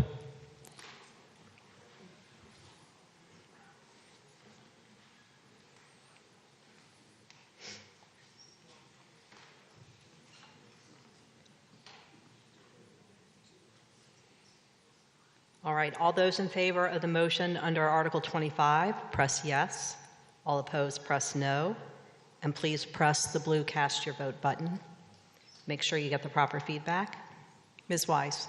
I was going to ask the minority report for the Select Board, but I didn't have an opportunity. It's too late, too late.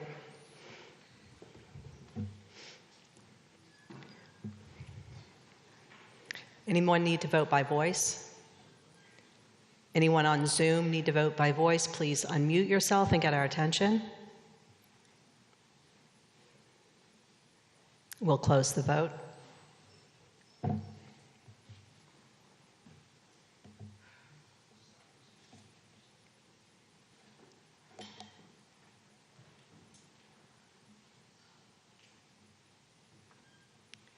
In this matter, 94 having voted in the affirmative, 66 in the negative, and 8 abstaining, the motion carries.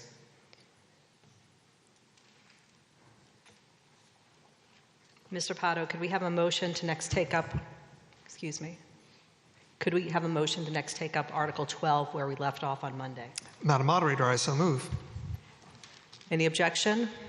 Okay, we'll now go back to Article 12 where we left off, which is with item 12C, the Townwide Bicycle Pedestrian Plan Implementation. This entire motion has already been moved, so we don't need to do that. But what we'll do now is view the presenter's video. Did you have any issues?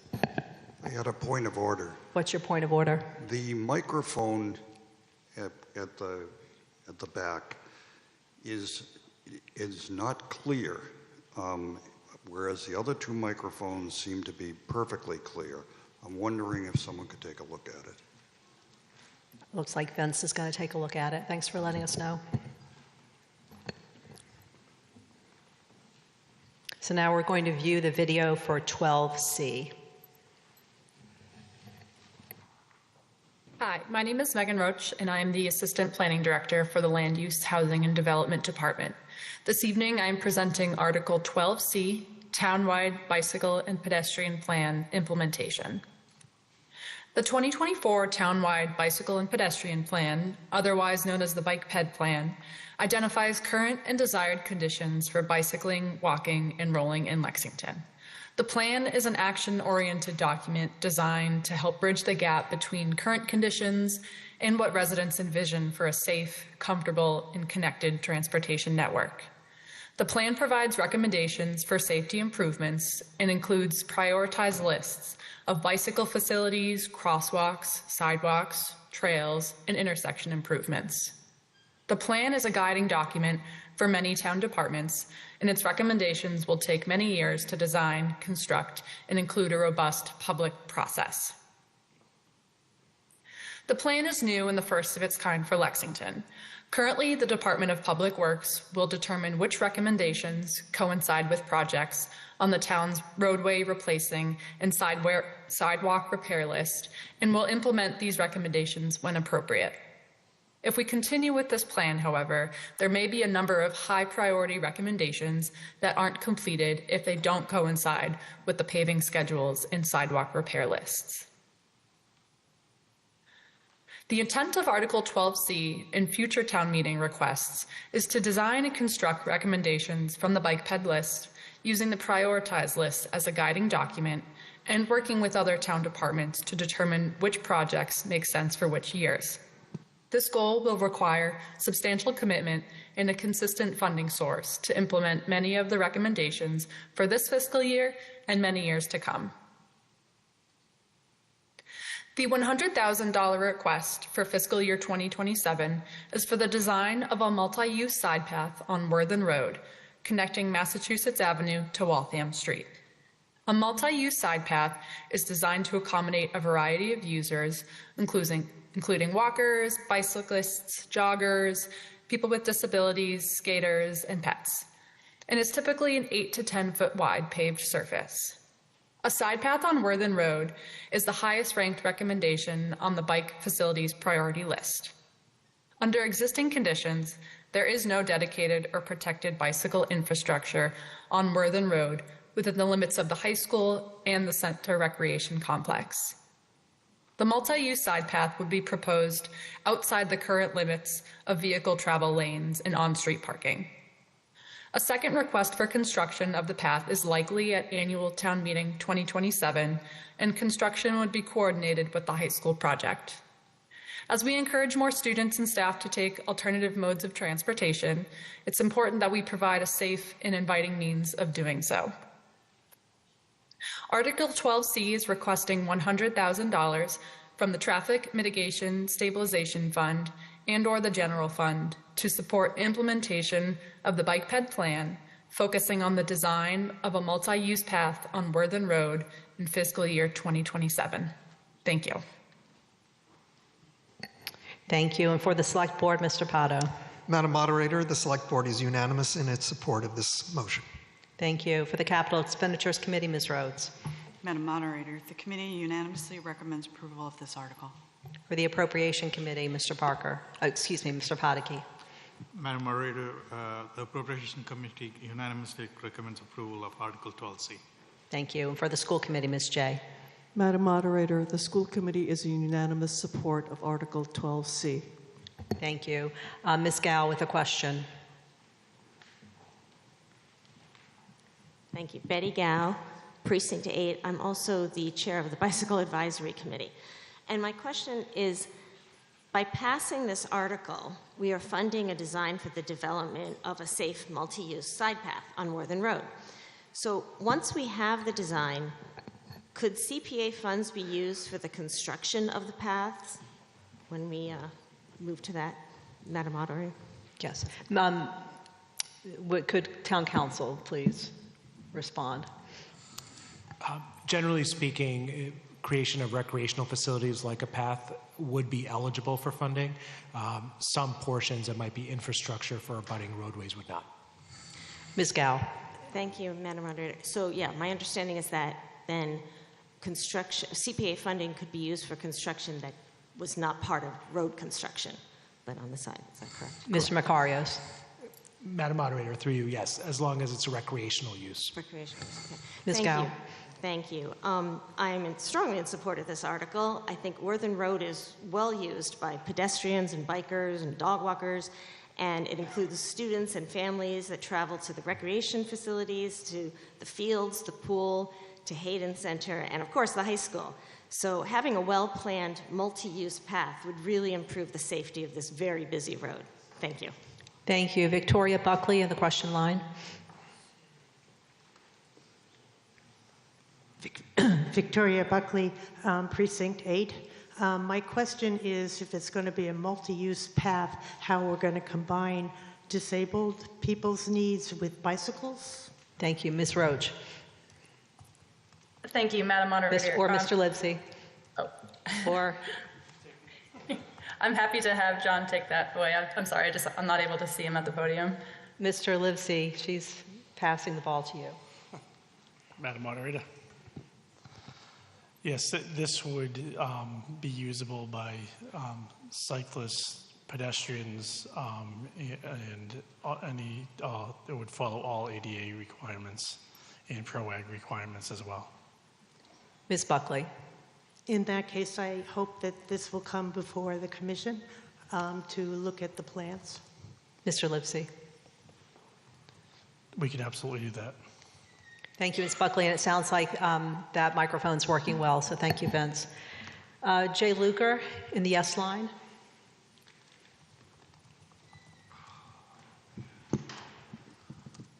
Thank you, Madam Moderator. Jay Luker, Precinct 1. I am a member of the Transportation Advisory Committee. I support this article wholeheartedly, and I'm going to preemptively try to address a concern that I read on the town meeting member email list, and we might hear again tonight, and that is that the town is in approaching a period of change, right? We're expecting a lot of new housing, possibly a lot of new traffic, a lot of new residents, and that maybe now is not the best time to be, planning these sort of things. And I think that's exactly wrong. I think that's exactly backwards. This is exactly the time to be building alternative infrastructure for people who would like to choose to get around outside of their cars. And I'm going to read from a letter that I sent to the Globe that was printed actually about 2 years ago. Research shows that disruptive life events, like moving to a new address, provide the highest likelihood opportunities for people to shift their daily transportation modes. Thousands of new homes will potentially be built in Lexington and throughout the greater Boston metro area over the coming years, and this is our chance to help people make better mobility choices. So building this kind of critical infrastructure in the heart of Lexington, it needs to be thought of and looked at through the lens of critical infrastructure, getting people from A to B outside of a car, giving people that choice. And one of the concerns that we hear frequently about the new residents coming is that they will generate traffic. And that doesn't have to be the case. We can make it so that's not as much of a problem. We should choose to do that and vote yes, please. Thank you. Thank you.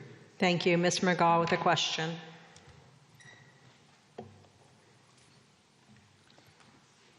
Madam Moderator, Bridger McGaw, Precinct 6, through you to Ms. Roche first. Is the motion tonight, there's two things in the slides, and then there's the request for funds, but there seemed to be an assumption built in I'm just trying to seek clarity on. Is the motion including accepting the plan in its entirety?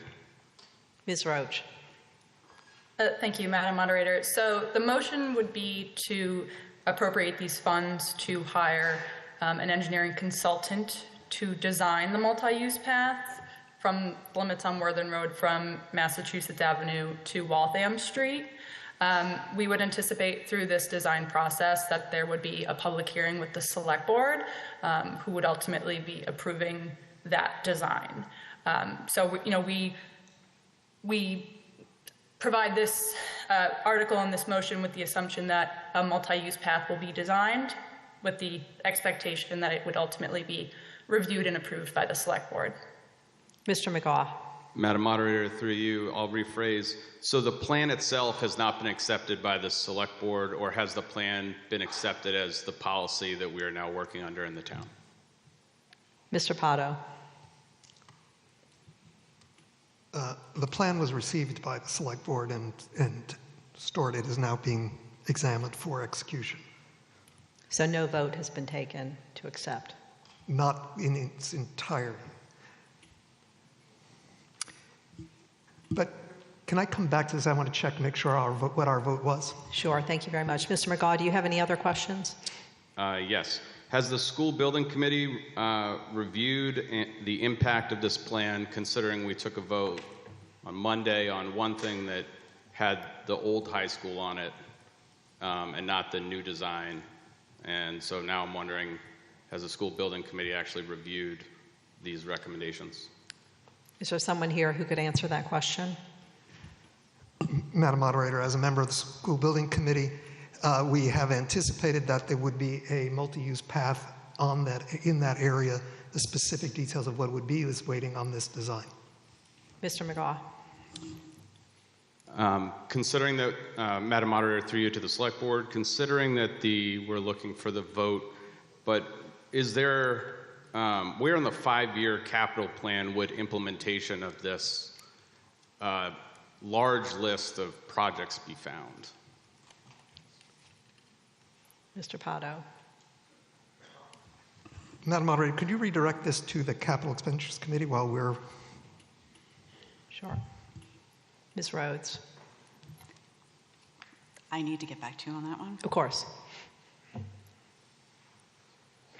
Mr. McGaugh.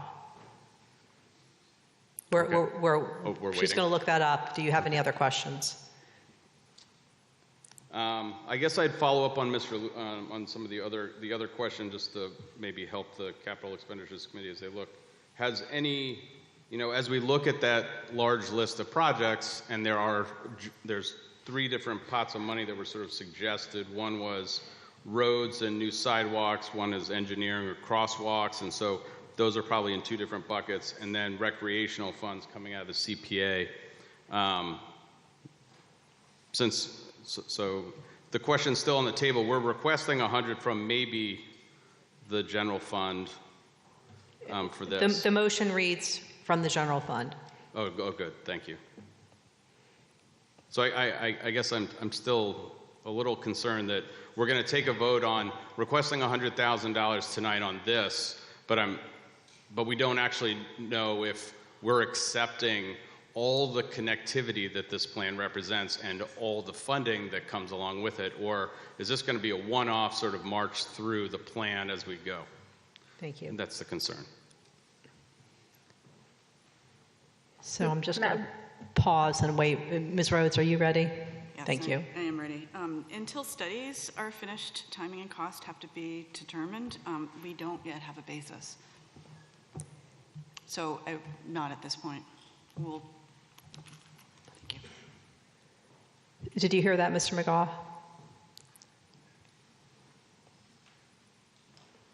Thank you, Madam Moderator. I did hear that there's no cost basis currently for the plan other than this one-off project. Yes, we're getting a head nod. And Mr. Pato's ready, and then I'll call on you, Mr. Livesey. Right, and the bike ped plan was accepted and received, not adopted. So the distinction between that is a recognition of the plan as submitted, but it isn't a commitment to execution of the entire plan. Thank you, Madam Moderator. Thank you for that clarification. I appreciate that. And then, Mr. Livesey, you wanted to, I think, address something. Yes, in regards to the bike ped plan, there will be some articles asked at town meeting. 12B, for example, was for the bike ped plan, as well as this article. The new sidewalk installations in the future will likely be moving forward as separate articles following the bike ped plan. And there also are a number of things in the bike ped plan that can be done as part of street improvements and other work in town when we're in the area for certain pedestrian crossings and things like that. So it's kind of multi-spurred how the plan will be moved forward. Thank you. Thank you. Ms. Enders in the yes line.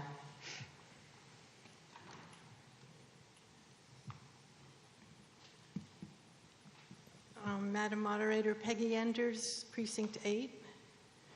I am a member of the Greenways Corridor Committee as well as President and Chair of the Friends of Lexington Bikeways.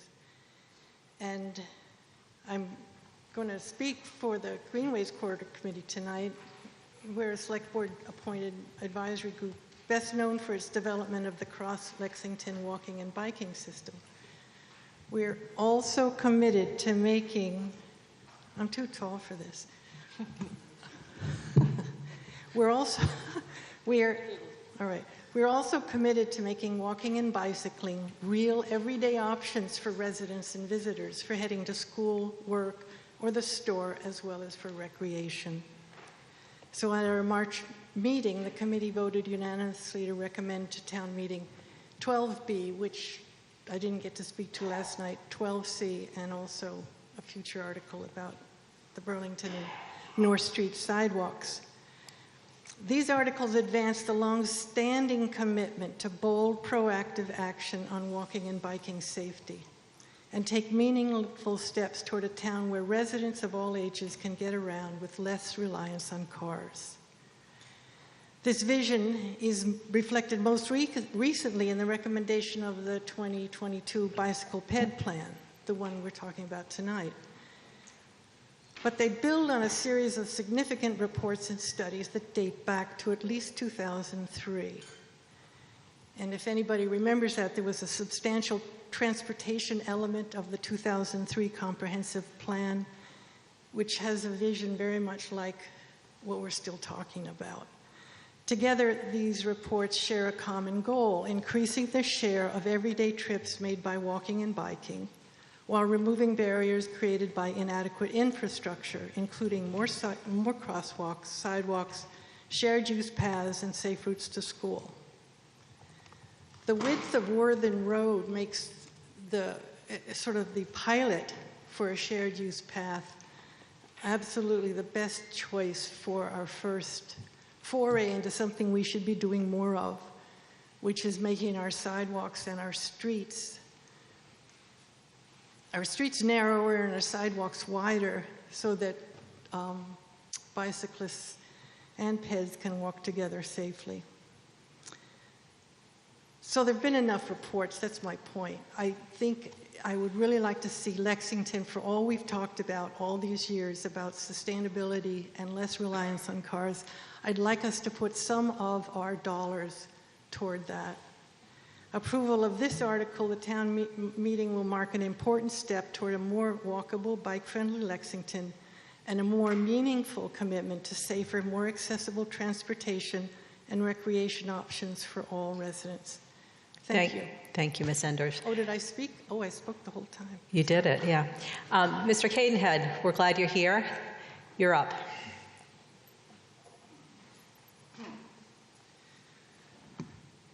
Thank you. Hello, town meeting members. Thanks for coming. My name is Jim Cadenhead.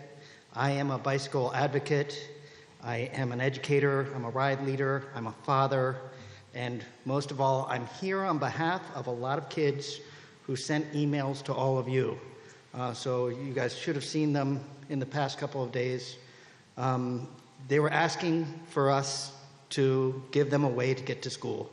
And I got to say, vehicular violence is one of the main causes of death of children. And I want just to point this out. I think if we don't move forward with infrastructure protecting them, then I think it says a lot about what our priorities are. So please vote for the safety of our children. Thank you. Thank you. Avram Baskin in the question line.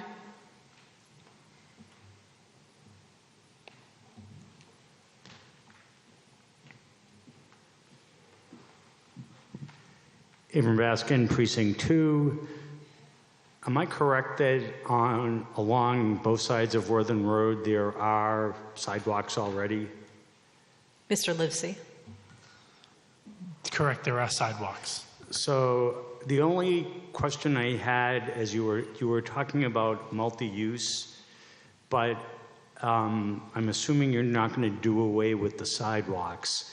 So why do we need this to be multi-use since there are already affordances available for pedestrians? Mr. Livesey. This will provide affordances for cyclists as well that are currently there. So my question. Please don't interrupt. Oh, I'm sorry. Mr. Livesey, have you finished? Yes. Okay, through me. So I didn't realize I was interrupting. Well, through me, please. So through you, Madam Moderator, so my question is, there are so bicycles do not belong on sidewalks. And I am an avid cyclist. Bicyclists do not belong on sidewalks. Pedestrians belong on sidewalks. There are already sidewalks, so why can't the new thing that we're talking about here be just for self-powered vehicles? Why do they need to accommodate cyclists as well? I mean, I think it would be great to just have a dedicated lane for cyclists. Mr. Livesey. So this is to provide a safer area behind the granite curbing that's wide enough for the use of both cyclists and pedestrians, as opposed to an on-street type cycling area. And typically, this is one, of course, isn't designed yet, but typically there's pavement markings that separate the cyclists from the pedestrians when shared use paths are used. We do have a shared use path on Hartwell Ave that we installed approximately 12 years ago or so for a similar purpose. Mr. Baskin. Through you, Madam Moderator, I'm feeling like my question is not being addressed. My question is, the proposal is talking about a multi-use lane, and there was a photograph that I understood. It's separated from the road, but it's part of the road. And I noticed the concrete barriers, and I've seen those in other towns. It's a great thing for cyclists. My question is, why does this need to accommodate pedestrians when there are already sidewalks where the pedestrians can walk? Okay, I think I understand your question. Mr. Livesey. I'm sorry. So this is going to be combined with the existing pedestrian path. That pedestrian path will be widened to accommodate both. It won't be the on-street with the concrete barriers. It'll be the sidewalk itself, which is currently approximately 5 feet, will be doubled in width so that it can be used by multiple types of users. Mr. Baskin. So would it be fair to say that, so I realize the planning hasn't been done yet. So would it be fair to say that photograph of the on-street lanes with the concrete barriers was notional, not intended as the future of what this project is going to occur? Mr. Livesey. Yes, that is fair to say. Okay. Just from my perspective, it would have been clearer if there was just a more accurate picture there, but thank you very much. Thank you. Mr. Michelson in the no line. Thank you, Madam Moderator. No, Michelson, Precinct 1. I move the previous question. Okay, folks. So we're going to let staff prepare a voting screen for that. Mr. Michelson is asking if you all have heard enough debate. This will require a 2/3 vote.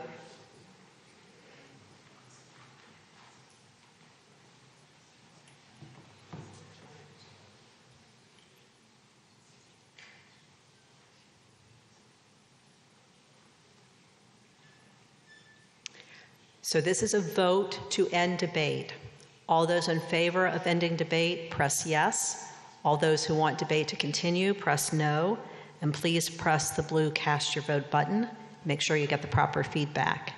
And let me know if you need to vote by voice on the question of closing debate.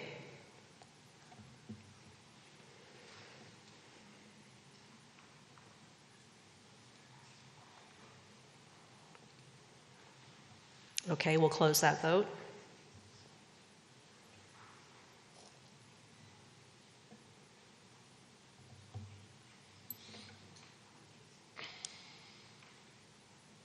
In this matter, 125 having voted in the affirmative, 30 in the negative, and 11 abstaining, the motion carries, and by more than the necessary 2/3. So Ms. Roach, as the maker of, Ms. Roach is the presenter, do you have any final comments, or Mr. Livesey? Thank you, Madam Moderator. This is Megan Roach online. Just wanted to thank everyone for your time this evening and for your consideration of this matter. If approved, I look forward to working with the many dedicated residents and groups in town to start implementing the recommendations in the bicycle and pedestrian plan. Thank you. Thank you. Mr. Podeke, did you have a point of order? Yes, Madam Moderator. I was wondering, given the legal opinion, can these funds come from the CPA? But I don't know if it's too late to debate that. Well, I'll let Mr. Makarios just give his answer again. Sure. So these funds for both the design and construction could in theory come from CPA. Some of the construction would have to be case specific about exactly how they're used.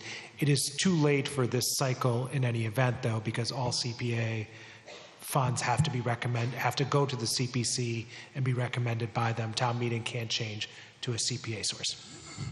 Thank you. Okay, folks, so you should be preparing to vote on the motion under 12C. We'll have a voting screen soon. Okay, all those in favor of the motion under 12C, press yes. All opposed, press no. And please press the blue cast your vote button.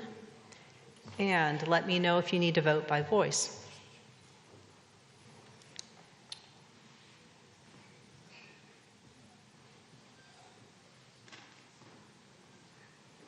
Madam Moderator, this is Nicholas Sykes, Precinct 8. I vote yes. Nicholas Sykes, Precinct 8, votes yes. Thank you. Anyone else? Okay, we'll close that vote.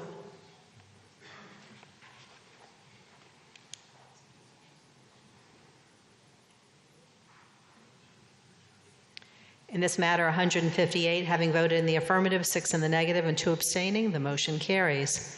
We are now taking up 12D, the fire ladder truck. For an explanation and the select board recommendation, Mr. Pato. Madam Moderator, this is a request for $2.5 million to purchase an aerial ladder truck to replace the department's 2017 ladder truck. Due to manufacturing lead times of up to 4 years, this request is recommended to be debt financed.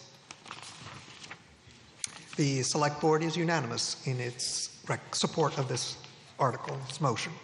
Thank you.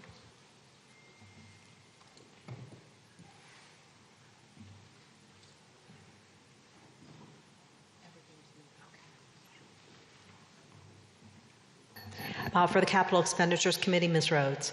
Madam Moderator, this committee unanimously recommends approval of this article. As was just said, normally this appropriation would be funded with cash, a policy that we strongly endorse. However, due to the estimated 4-year lead time for acquiring ladder trucks, we endorse debt financing rather than cash, as this will mean that no monies, in this case debt service, will be spent during those 4 years. Thank you. For the Appropriation Committee, Mr. Podeke. Madam Moderator, the Appropriation Committee unanimously recommends approval of Article 12D. Thank you. So I don't see anyone in line. So we're going to move to a vote on 12D.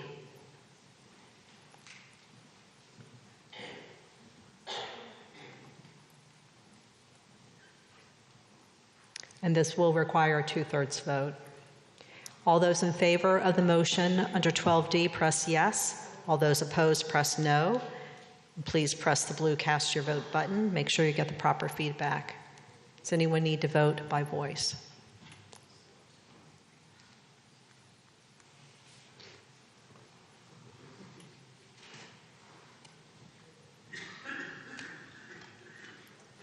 Okay, we're going to close the vote.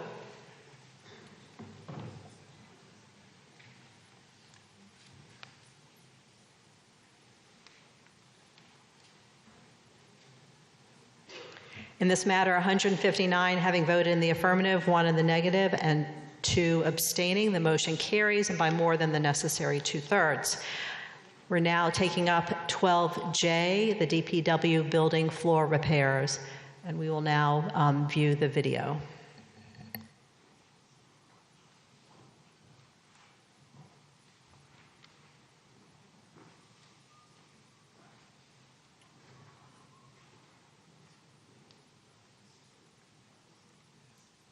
Hello, my name is David Pinsino, Public Works Director, and I will be speaking to you about Article 12J, DPW Building Floor Repairs.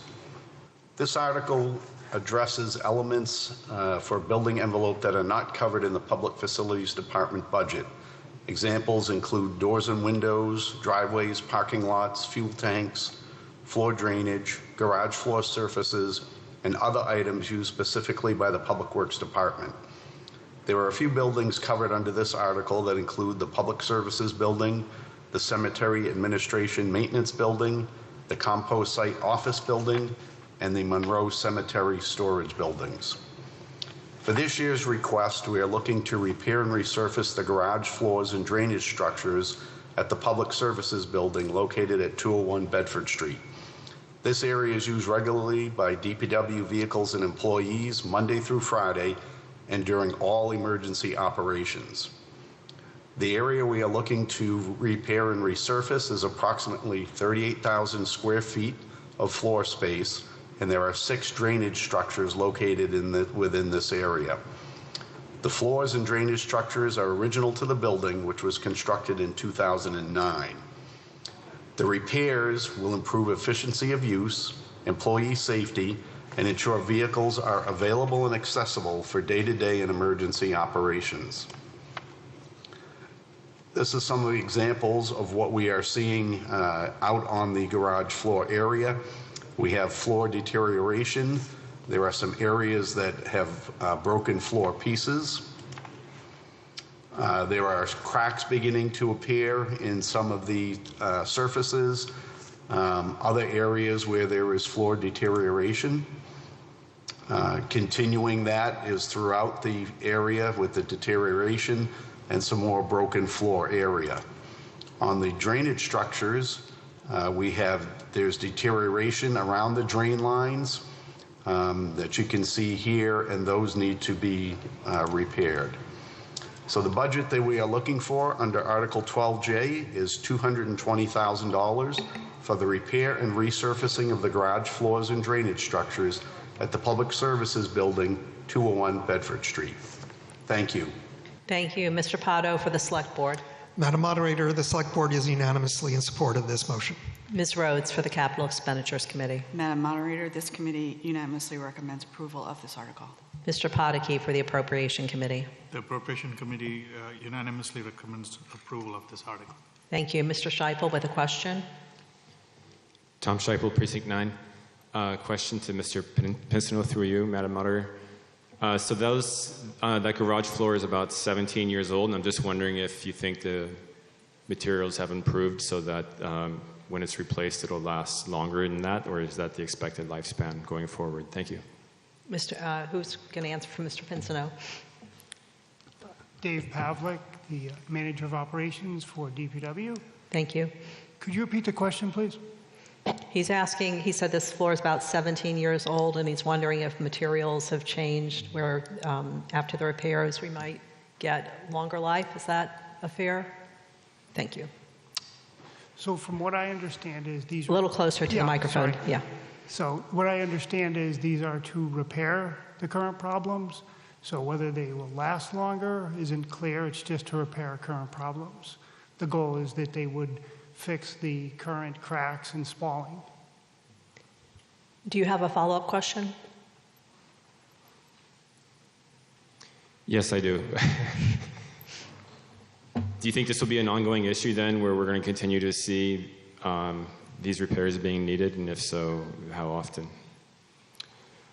So the issue will go on, but as the repairs are needed, we will take care of them. So the only other option would be to remove the entire floor and replace it. So the only way we would do it is make the repairs as needed.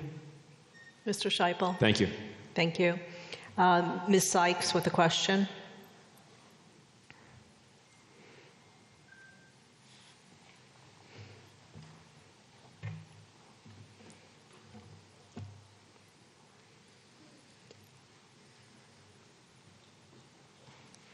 Ms. Sykes, we'll come back to you. Laura Swain with a question.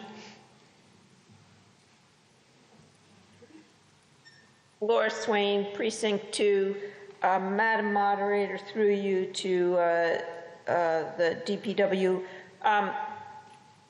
What will happen to the floor in the next couple of years if we don't repair it this year? Thank you. That'll affect the direct operations. We use the building every day and during storm events. So it'll affect the operation, the daily operations, and the operations during snow events. So these repairs are needed to improve the quality of the travel, and the floor will just get worse. Ms. Swain. Madam Moderator, through you, how exactly will it affect the daily operations? The drainage structures in the floor need to be repaired. They're starting to loosen over time from the constant use. So that's how it would affect it. They would be avoided and they would slow the travel and they would affect the safety in the garage. Ms. Swain. I guess my next question is, what is the average lifespan of the drains and the floors? So something like the average lifespan would be difficult to predict because those are, the equipment used there is heavy that travels over them, and we also have salt product from the wintertime that does degrade the drainage system and the floor. Ms. Swain. Okay, no further questions. Thank you. Ms. Sykes.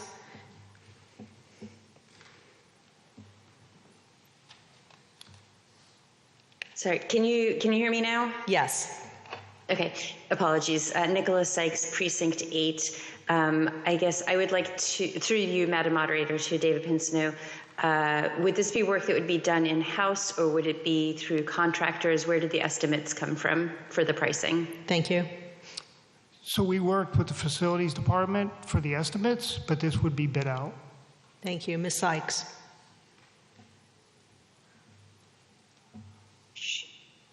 No further questions. Thank you. Thank you. Alex Savalas with a question.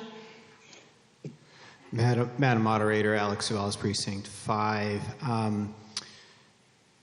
In general, honestly, I have great respect for the department. I think they do a phenomenal job taking care of our town.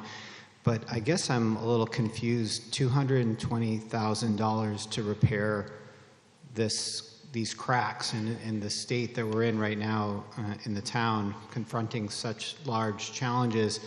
I guess I'm a little confused because I guess my impression was we were replacing the floor and replacing these drain systems, but it sounds like we're only repairing it. So $200,000 to repair the garage floor seems excessive to me. So I'm just kind of trying to wrap my head around this.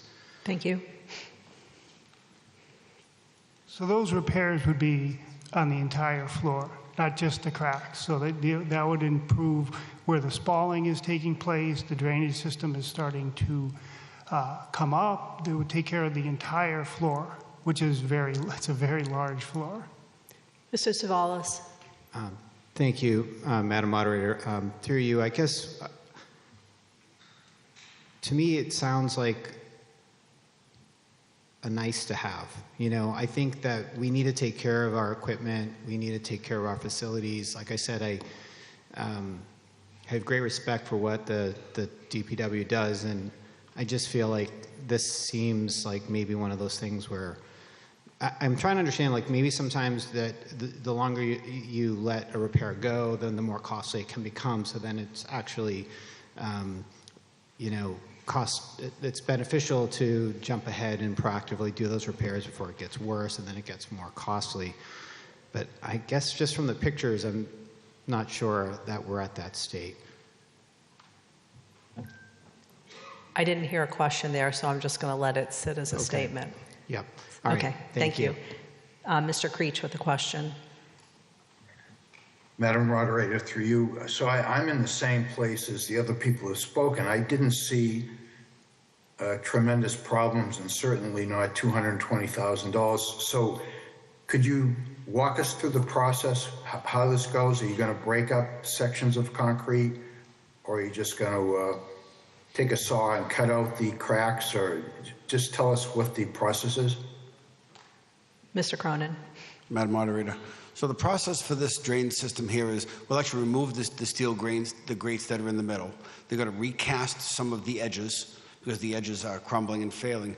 Realistically, the issue that we've got here is it's 20 years old, but it's more the amount of salt that it sees.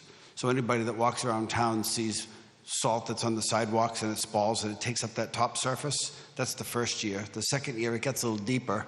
And once the salt gets in pretty deep, then we lose the whole sidewalk. So that's what's happening in the DPW garage. So they bring the trucks in that have all the sand on them and all the salt and it's all over the back. And where do they go when they thaw out? They thaw out in the garage. So all that salt kind of sits there and kind of just festers. So the repair system that's here is really two. It's the drain system. We'll take off the steel. We'll recast some of the edges, put the steel back down. The spalled area, they're going to skim, and then they're going to put an epoxy coating over the entire 38,000 square feet. Mr. Creech. Okay.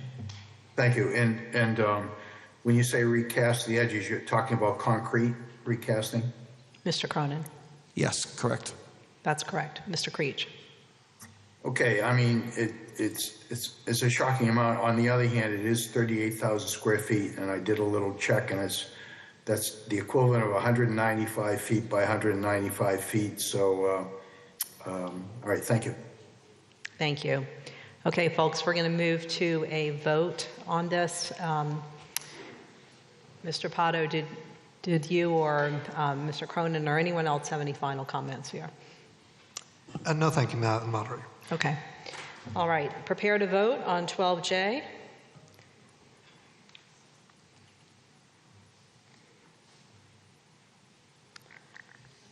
All those in favor of 12J, press yes. All opposed, press no. Please press the blue cast your vote button and make sure you get the proper feedback. Does anyone need to vote by voice?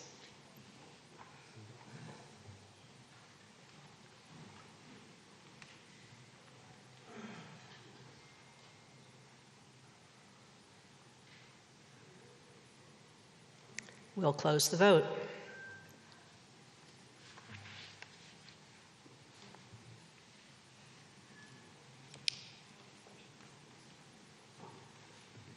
In this matter, 147 having voted in the affirmative, 12 in the negative, and 4 abstaining, the motion carries.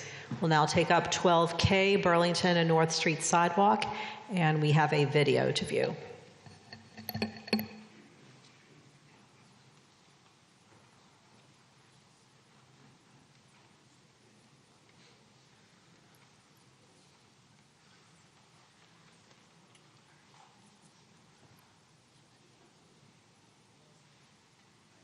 Hello, this is John Livesey, Town Engineer, presenting on Article 12K, New Sidewalk Installation. The specific locations of the new sidewalks being proposed are Burlington Street from Grove Street to North Street for an approximate length of 4,000 feet, in North Street from Burlington Street to Adams Street, an approximate length of 3,860 feet. The driver for the sidewalk that is proposed was a petition that had been provided to the Transportation Safety Group, often referred to as TSG, requesting sidewalk installation along these roadway segments. This was the final petition request that's been received by TSG prior to the establishment of the townwide bicycle and pedestrian plan, which we anticipate in the future will be the guide for the prioritization of sidewalks. At the 2025 annual town meeting, funding was provided for the survey of these locations. We are now requesting to advance this project by moving it into a pre-design phase where we evaluate various alternatives which may reduce impacts and the overall cost of the project. The work that has been done to date includes members of the engineering division staff having walked the corridor multiple times, including taking measurements in various locations, helping us to identify likely impacts and to evaluate the feasibility of sidewalk on either side of the road. We also spoke with several abutters along the corridor, both those that approached us during our walk as well as those that reached out to us at a later time. For additional detail of the project, you can go to the LexMedia link that's shown here for the presentation that was given to the Select Board by the Engineering Division on September 23rd, 2024. Additionally, an abutter-focused public meeting was held on February 25th, 2025. Currently, survey of this corridor is in progress and completion is expected soon.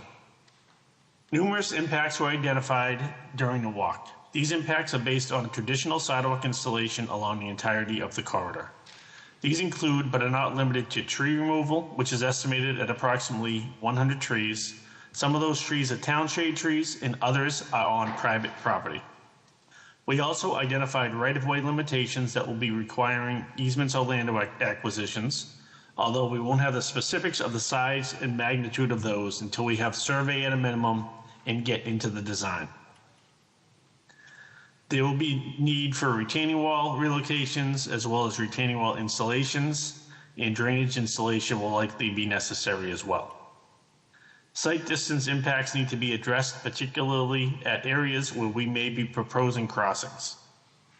Landscaping and screening will be impacted for existing homes along the corridor, and we expect that we'll need to make some improvements upon the completion of the work to enhance and replace screening that was removed due to sidewalk installation.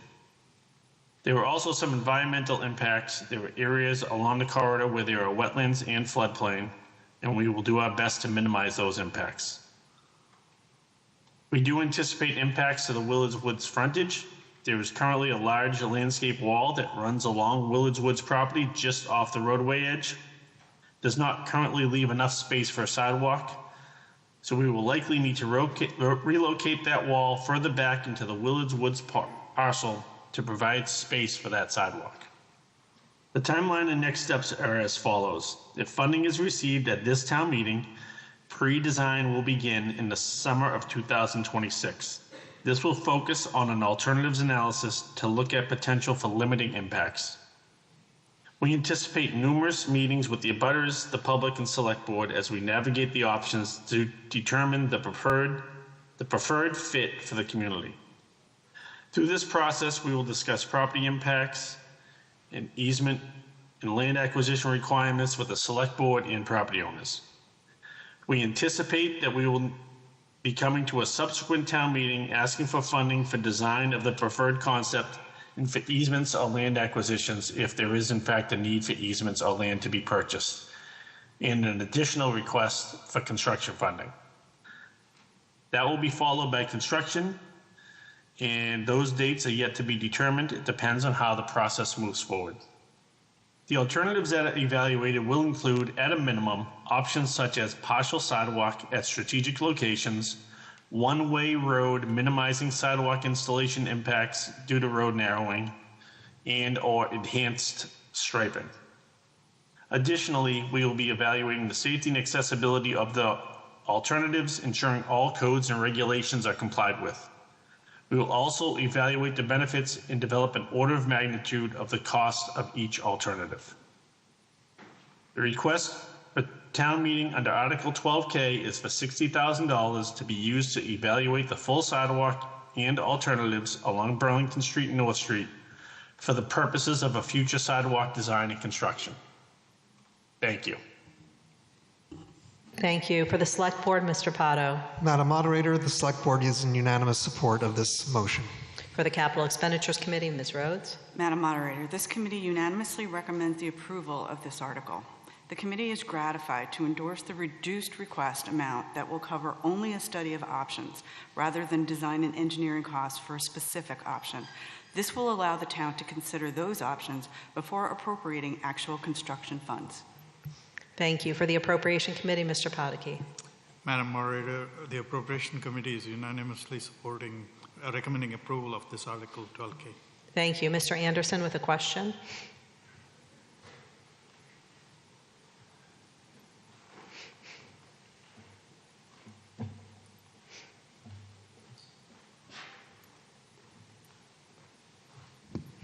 Mark Anderson, Precinct 9. Through you, Madam Moderator.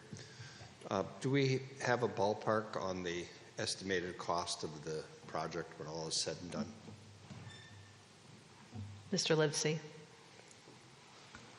Madam Moderator, our estimate, if it was the full entirety of the sidewalk, not reduced possible alternatives, is somewhere in the vicinity of $5 million. Mr. Anderson.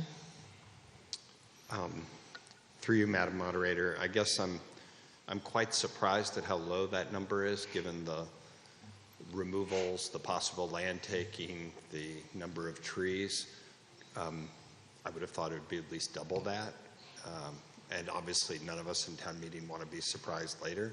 Could you provide a little more detail on why you think it might only be $5 million? Mr. Livesey. So it's, we've done a number of sidewalks in town. This, of course, I would think is the most difficult, the one that we have done. But using those estimates and understanding where the challenges are and the cost of those challenges, we put together that estimate. It's hard to get a perfectly detailed estimate before you have a plan or a survey. Survey is not yet completed either. But we feel like that's with the information we have and the prices, the current prices that we see today, that is a reasonable estimate. Mr. Anderson. Thank you very much. I think a final comment. I mean, I am, I used to live in near that neighborhood, and I'm pleased if the town could achieve that for that amount of money. I know it's not a very popular position to take, but as we look at the Bloom project and possibly a override or shifting of budget that's occurring, I do think that Lexington needs to think about where it would tighten its belt. We all appreciate sidewalks in every neighborhood. I use them all the time. I think it's probably a very unpopular position to speak against sidewalks, but I do think it is one of the areas where a recurring investment that we make every year in sidewalks is an opportunity to tighten our belts if we want to think about lowering our tax burden for residents. So I urge folks to think about that. We've been in similar situations before where we invest a little bit and then later on in town meeting we look back and say, well, we already made that decision that we liked where we started because we made a down payment. So when we come back after this evaluation, which I assume we'll go through, I would like us again to really hold ourselves accountable to, for example, doing a project for only $5 million. Thank you. Thank you. Ms. Verma in the yes line.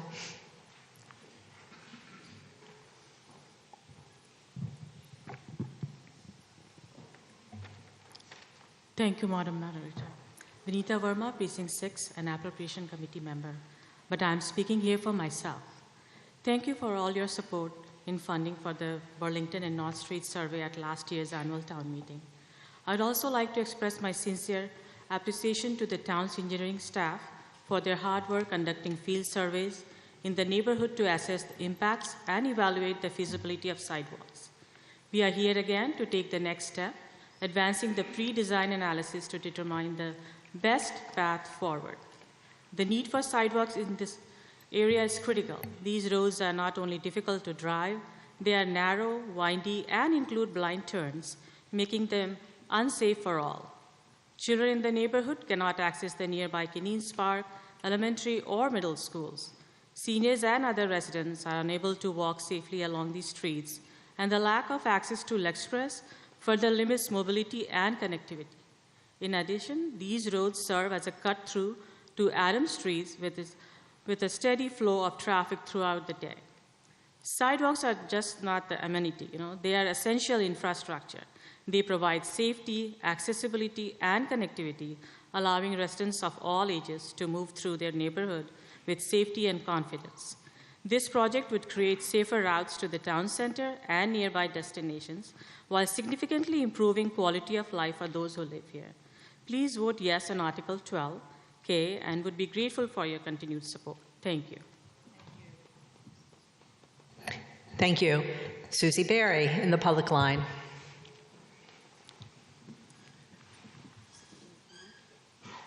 Thank you, Madam Moderator. Susie Berry, 159 Burlington Street, Precinct 6.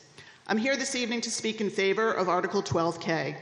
As a nearly 60, hard number for me to say, year resident of Burlington Street, I wanted to share with you that Burlington and North Streets are no longer the narrow, sleepy, winding country lanes of past known as that's the road to the mall. Yes, both roads are still narrow and winding. However, over the last several years, residents of Burlington and North Streets have seen, as many roads in Lexington have seen, an increase in traffic, an increase in vehicular speeds, and an increase in accidents, including cars driving off the road into shrubs, trees, mailboxes, and stone walls. Cars hitting fire hydrants, and a car that also rolled over, hit and snapped a telephone pole. Burlington and North Streets are now heavily traveled cut-through streets, and these two streets are simply not safe to walk on without a sidewalk. The Burlington Street and North Street neighborhood of over 175 homes does not have safe passage for students to participate in the Safe Routes to School program by being able to walk safely to and from Estabrook or Fisk elementary schools and Diamond Middle School. It is not uncommon to see parents, including myself when my children were younger, driving their child closer to their school where they could drop their child off safely at a sidewalk so they could walk the rest of the way to school with their friends. This neighborhood also has no safe passage to walk safely to Canines Park, our neighborhood park. In the past month, the Burlington Street and North Street neighborhood learned of a developer that is interested in pursuing a zoning change for a parcel of land at the intersection of Route 128 and Route 3 in Burlington, just off Middlesex Turnpike, up the hill behind the Best Buy, and adjacent to the Millipore office building. This piece of property runs parallel to North Street in Lexington, and the zoning change being explored would be to allow housing, with early discussions referencing the possibility of over 400 units of housing in 3 buildings and multiple townhomes. We have also learned that the developer who's proposing that housing in Burlington has acquired a housing lot on North Street in Lexington that directly abuts the potential Burlington project. The neighborhood is extremely concerned that not only will traffic levels in our neighborhood increase with even higher speeds, should a potential project be approved in Burlington, we're also very concerned that the safety of walking in our neighborhood will decrease even more if possible. For the safety of all of our residents, no matter their age or ability, I respectfully ask that you support the additional work needed to be done to bring the Burlington Street and North Street sidewalks to a reality. Please vote yes on Article 12K. Thank you. Thank you. Mr. Boudet.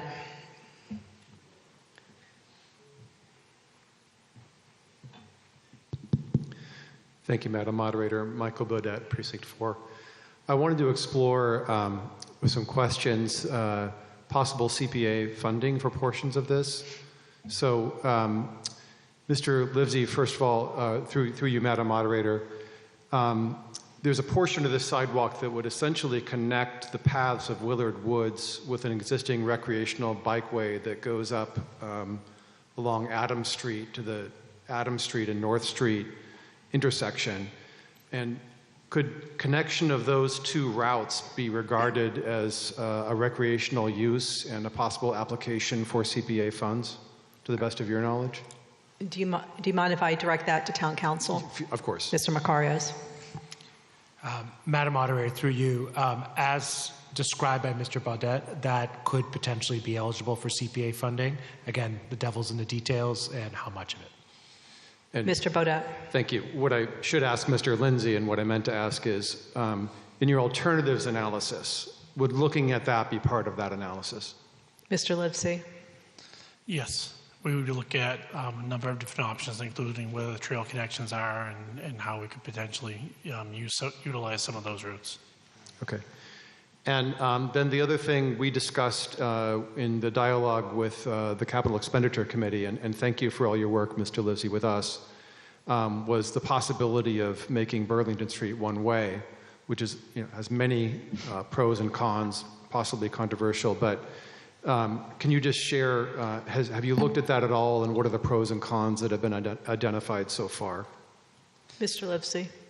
Yeah, we've looked at it superficially at this point. The pros are the construction will be significantly easier. We could do most of the construction within the existing roadway. Very limited tree impacts, likely no retaining walls, significant lower cost. The cons are delays for people that are traveling through there. People that live on that road getting home would have potentially longer routes. There's certainly concerns from response from both fire and police for response time if it's a one-way road, and what the additional time would take to get to residents along that way. Mr. Bodett. Yes, those are my questions. Thank you. I'm sorry, I hear some chatter. A wasp. Oh. Thank you. Where's the paramedic? Somebody place eyes on him or her. Okay, Deborah Stroud in the yes line. Madam Moderator, this is Deborah Stroud, Precinct 6. Through you, I am in favor of this motion for multiple reasons. I walk along the roads myself on occasion, even though I don't live on the affected streets. I have friends who live on the streets, and whose stories of walking them with children or dogs or elders and the dangers I've listened to for years. The proponents have patiently and diligently followed the prioritization process. The safer methods to navigate these routes need to be studied so that when we vote, we know the engineering, constituent input, and fiscal considerations have been detailed, and we agree with the balances and compromises reached. I enthusiastically encourage you to vote yes. Thank you. Thank you. Olga Gutag in the public line.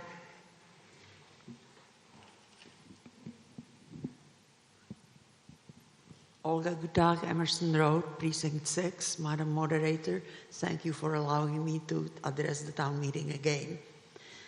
This proposal asks for sidewalks in a neighborhood where members of my family bike and walk often, or at least my kids did before they moved out of town.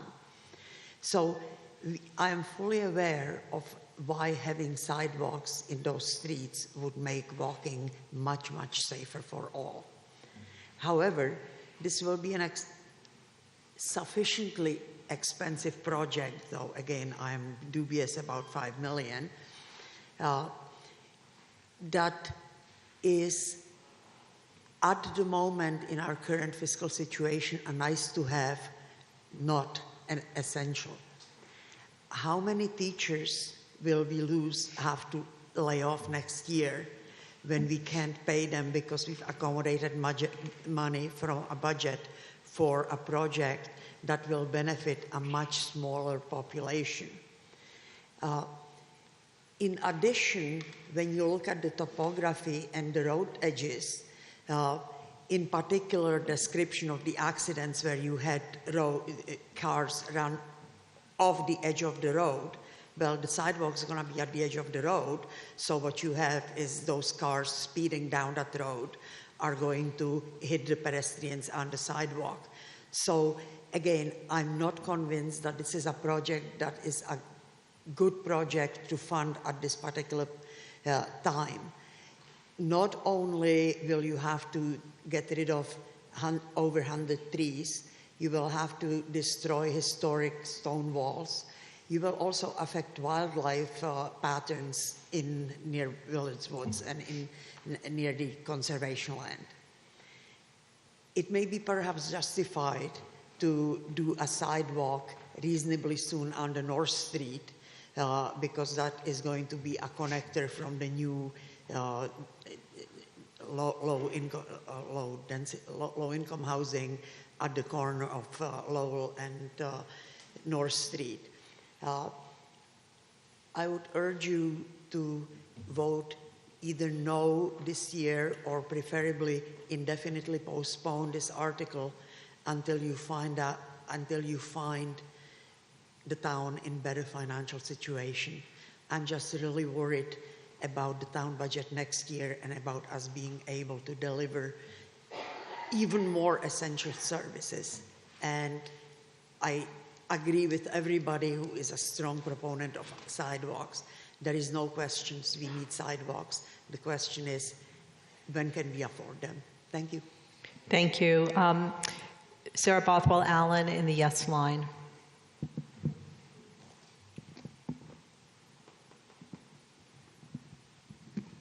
Sarah Bothwell Allen, Precinct 6.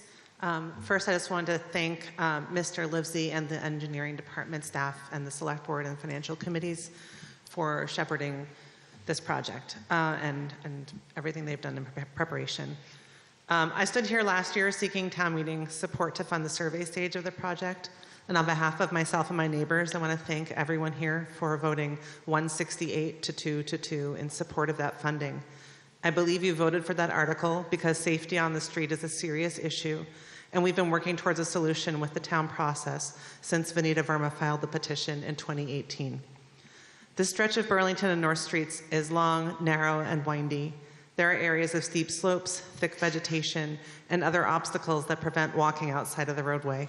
I live there with my family, and all of us like to go outside on foot or bicycles for exercise, to socialize, to connect with the rest of town.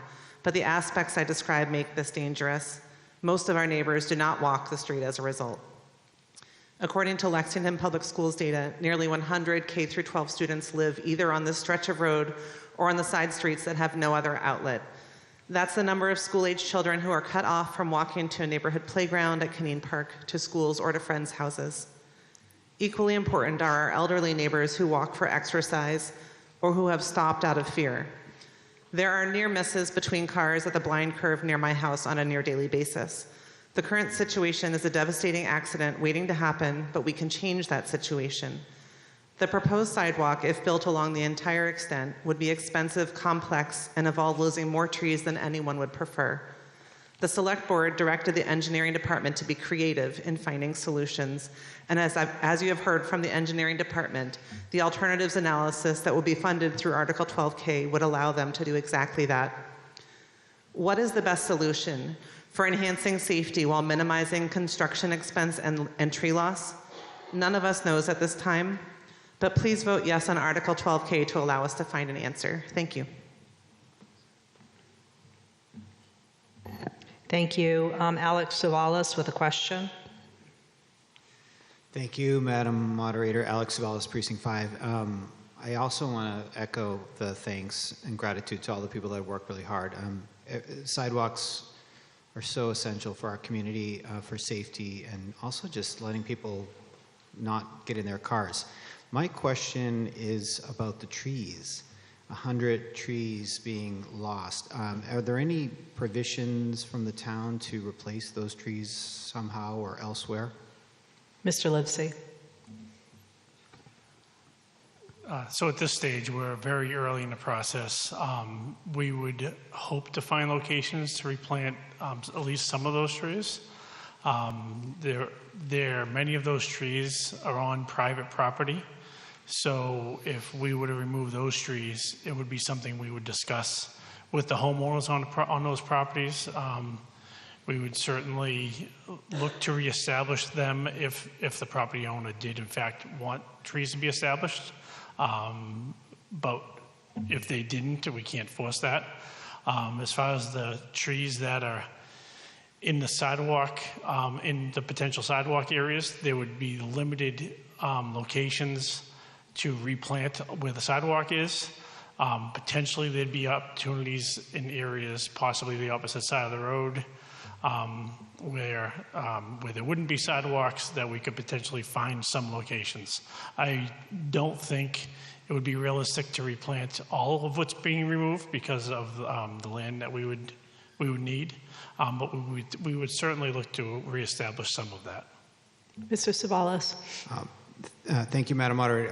Excellent. As long as that's being considered and there's an effort being made there, really appreciate that. Thank you. Thank you. Mr. Avalone with a question.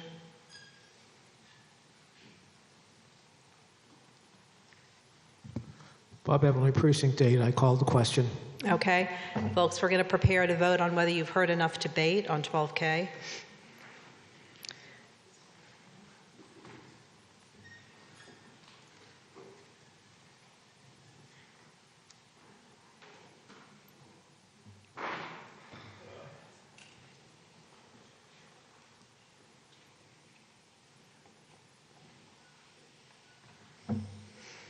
All those in favor of ending debate, press yes. All those who want to continue debate, press no. and please press the blue Cast Your Vote button. Make sure you get the proper feedback. Let me know if you need to vote by voice.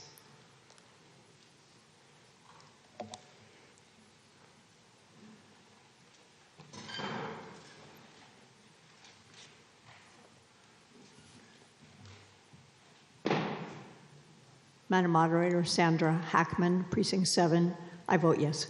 Ms. Hackman, Precinct 7, votes yes.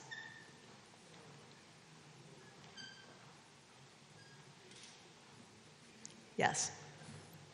Could you go to the microphone? I'm sorry, just so we can hear you.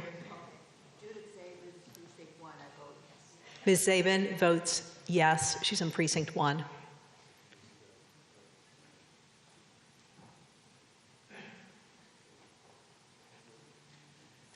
We'll close the vote.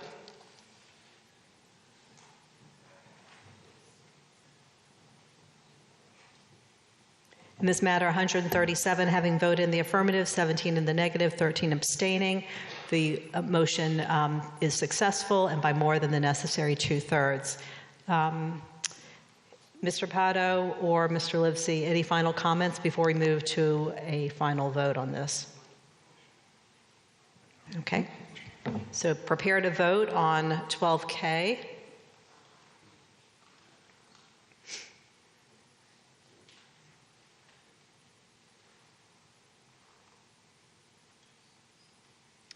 All those in favor of the motion under 12K press yes. All opposed press no. Please press the blue Cast Your Vote button. Make sure you get the proper feedback. I'm happy to take votes by voice. You have Mr. Simons online. I'm sorry, what? Mr. Simons online has his hands up. Mr. Simons, can you unmute yourself? Yes, David Simons, Precinct 3, I vote yes. David Simons, Precinct 3, votes yes.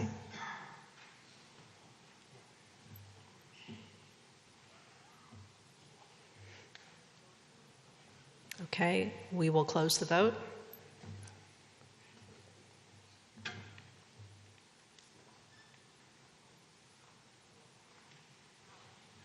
In this matter, 157 having voted in the affirmative, 4 in the negative, and 4 abstaining, the motion carries. For some odd reason, the moderator did not include 12M and 12O on her schedule, but are the finance committees ready to take up 12M? Because, okay, we're ready over here. So 12M is the Hartwell Training Facility paving, and we have a video to view.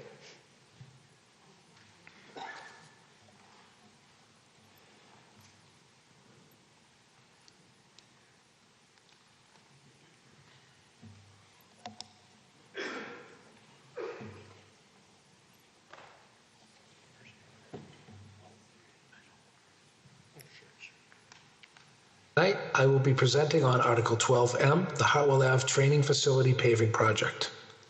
This one-time allocation of $67,458 would be used to fund the cost to pave the department's training facility at 60 Hartwell Ave. The site has been in use since 1978 and serves as the primary de-escalation, qualification, and training site of the department. The site is approximately 60 by 40 yards in area. The surface is a mix of dirt and packed gravel. Even in pristine weather conditions, the surface has loose debris and uneven surface area that is a hazard for tripping, sliding, and falling. If the article passes, the DPW has agreed to partner in managing the project. Enhancing the site includes the following benefits. Improved officer safety. There is a lot of dynamic training with live ammunition, which includes running, starting, stopping, and crouching. Having a level, clear surface will make it a safer training environment for officers. Operational efficiency. Currently, staff manually collect spent shells with their hands. Shells often get packed in mud and dirt, making it extremely difficult and time-consuming to collect. Devices exist to pick up shells on pavement, which will drastically improve cleanup time. Extended training season. Snow and ice removal from the current site is difficult and leaves ruts and ice patches, creating hazardous training conditions. Having a level paved surface will allow for the efficient removal of snow and a longer training season at the site. Proper drainage. The current surface retains water during rain and snow melt, creating large puddles and mud that limit the usable training area. A properly graded paved surface will improve drainage and ensure consistent use during inclement weather. Additional town benefits. A visit and review of the site was conducted with the Sustainability and Resilience Officer and the Director of Facilities. There is potential for an additional 560 kilowatts of solar panels that could be placed over the paved surface. The installation further supports the town net zero emission goals and will be explored in upcoming years. Solar coverage of the site would also assist in shielding the surface from the weather, resulting in a longer and more consistent availability for training. Over the years, additional departments have utilized the site for training. Many have agreed to a usage fee that would be utilized to maintain the site and defray any annual costs to the town. In summary, Article 12M asks town meeting members to support a one-time appropriation of $67,458 to repave the police training facility at 60 Hartwell Ave. I appreciate your consideration in advance. Thank you. Thank you. And for the Select Board, Mr. Votto. Madam Moderator, the Select Board is unanimous in its support of this motion. Lisa Rhodes for the Capital Expenditures Committee. Madam Moderator, this committee unanimously recommends this article. Mr. Poddicky for the Appropriation Committee. Madam Moderator, the Appropriation Committee unanimously recommends approval of this article. Ms. Sykes with a question. Thank you, Madam Moderator. Nicola Sykes, Precinct 8. Through you, Madam Moderator, to the Police Chief. Could you explain what de-escalation and qualification training is and what percentage of police time is spent doing these activities? Thank you. Chief McLean. Good evening, Madam Moderator. Chris Barry, Captain of Operations of the Police Department. Hello, Captain Barry. Thank you. Thank you. The de-escalation would be anything that we can use to, for lack of better terms, to de-escalate the situation, to calm it down, to bring it down a notch, and use the least amount of force possible to solve an issue. Thank you. What was the second part of that? Ms. Sykes, the second part of your question was? I guess what is qualification in that scenario? Qualification is the term that we would use, that we have to score a certain score a couple times a year to, through the state of Massachusetts, to carry a firearm and properly carry the firearm. Excuse me. Ms. Sykes. Thank you. And then my second question is, what percentage of police time is spent doing training on, say, a weekly basis, a monthly basis? Do you have that information? Was your question on all training or specifically? Specifically this de-escalation and qualification training. Thank you, Madam Moderator. The department qualifies twice a year, once in the spring and once in the fall. Those qualification time periods are roughly 4-hour periods. There's a lot of other training, but with the specific, with the range itself and going to the range to qualify with a firearm, those are the 2 periods that we would do. Ms. Sykes. Thank you. Ms. Ahrens with a question. Madam Moderator, Cynthia Ahrens, Precinct 3. A question for our Director of Public Facilities. Just to confirm, you did come before the Sustainable Lexington Committee to talk about this. I'm happy to hear that there will be plans or looking at, following our capital solar policy, that these expenditures, any solar added, we're not going to be spending money now on this and have to tear something up to put solar on in the future. Is that correct? Mr. Cronin. Madam Moderator, so the plan is to install the paving, and the footprint of the potential canopy would be in the outside of the footprint of the paved area. We won't dig up any of the existing paved. Ms. Ahrens. Thank you. Thank you. Okay, folks. Mr. Ahuja. Madam Moderator, Anil Ahuja, Precinct 5. Question for the Police Department. Do we know what kind of gun residue, when the firearms residue remains after you fire shots? I'm sorry, I missed the first part of it. What kind of residue, sir? Yeah, the residue when you fire the bullets. I couldn't speak to that. I'm sorry. Okay, and what are your cleanup methodology for cleaning up bullets or any remaining stuff?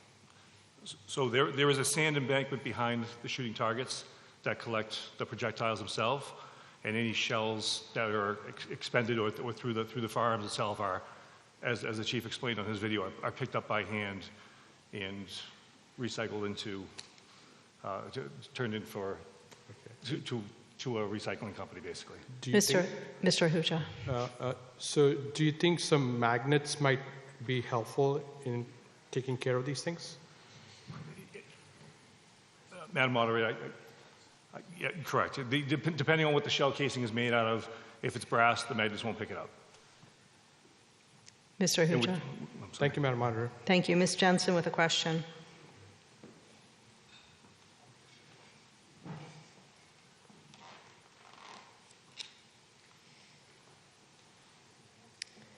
Ms. Jensen, can you unmute yourself? Yeah, sorry. This is Lynn Jensen, Precinct 8. I have a quick question, either through you, Madam Moderator, either to the DPF or the police department or the engineering department. I was just wondering, would you consider to use pervious surface for the paved area? Mr. Cronin. Madam Moderator, this is a capped landfill, and so we would not use pervious material on this particular location. We don't want to deal with the cleanup down there. We want to leave that material separate, so we would not use pervious surfacing. Ms. Jensen. Okay, so I just understand it's because of the specific location, but otherwise you would have considered if it's a regular land and you could, that would help on the stormwater drainage? Yes, that's correct.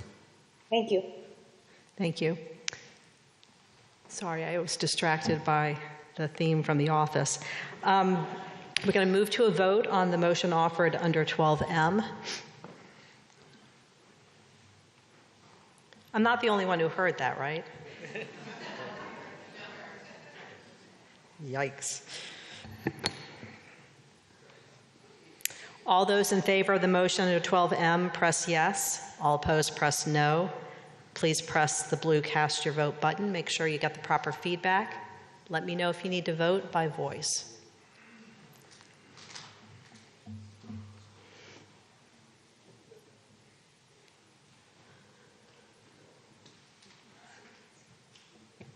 We'll close the vote.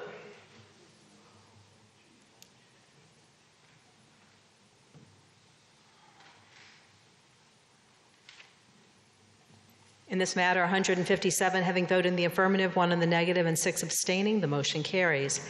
The meeting is now open on 12O, and that is, oh, I just had up on my screen, that's application implementation. And we have a video.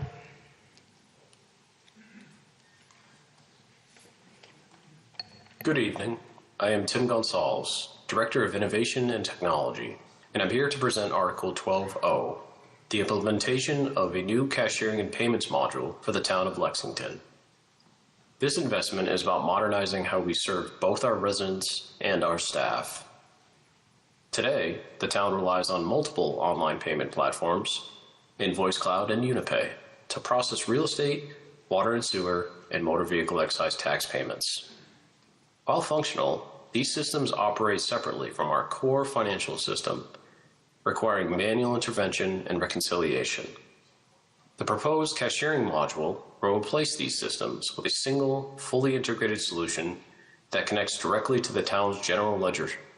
For residents, this means a more modern, streamlined payment experience, along with real-time updates to their accounts, something we cannot fully provide today.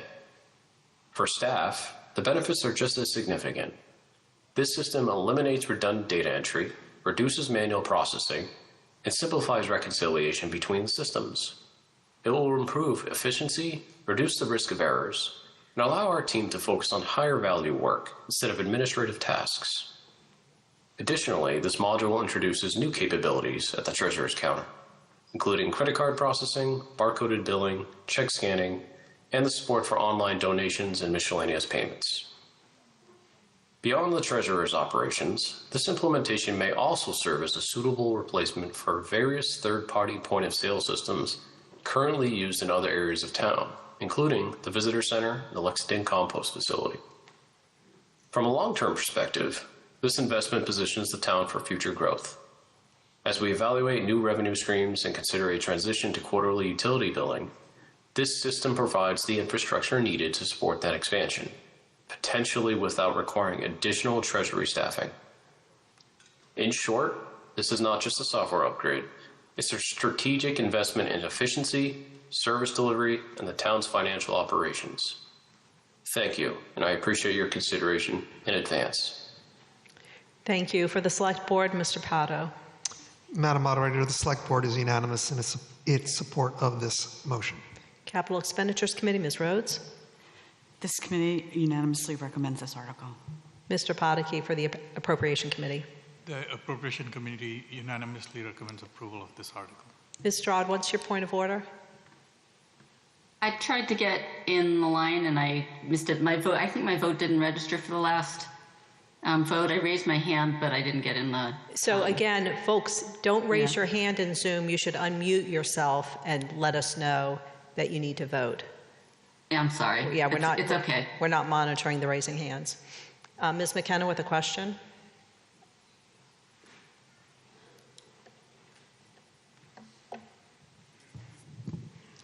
Madam Moderator, Dawn McKenna, Precinct 6.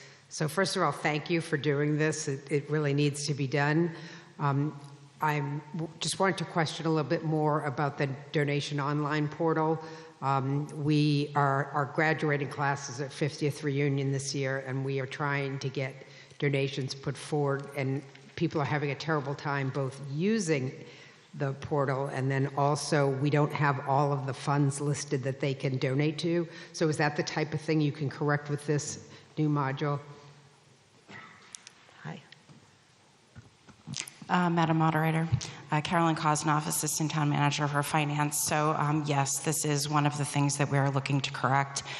Currently, the donation portal option that we have sits outside of the town systems. Every single time we want to add or modify, we need to call the vendor, put in a special ticket. It takes them up to a week to turn it around.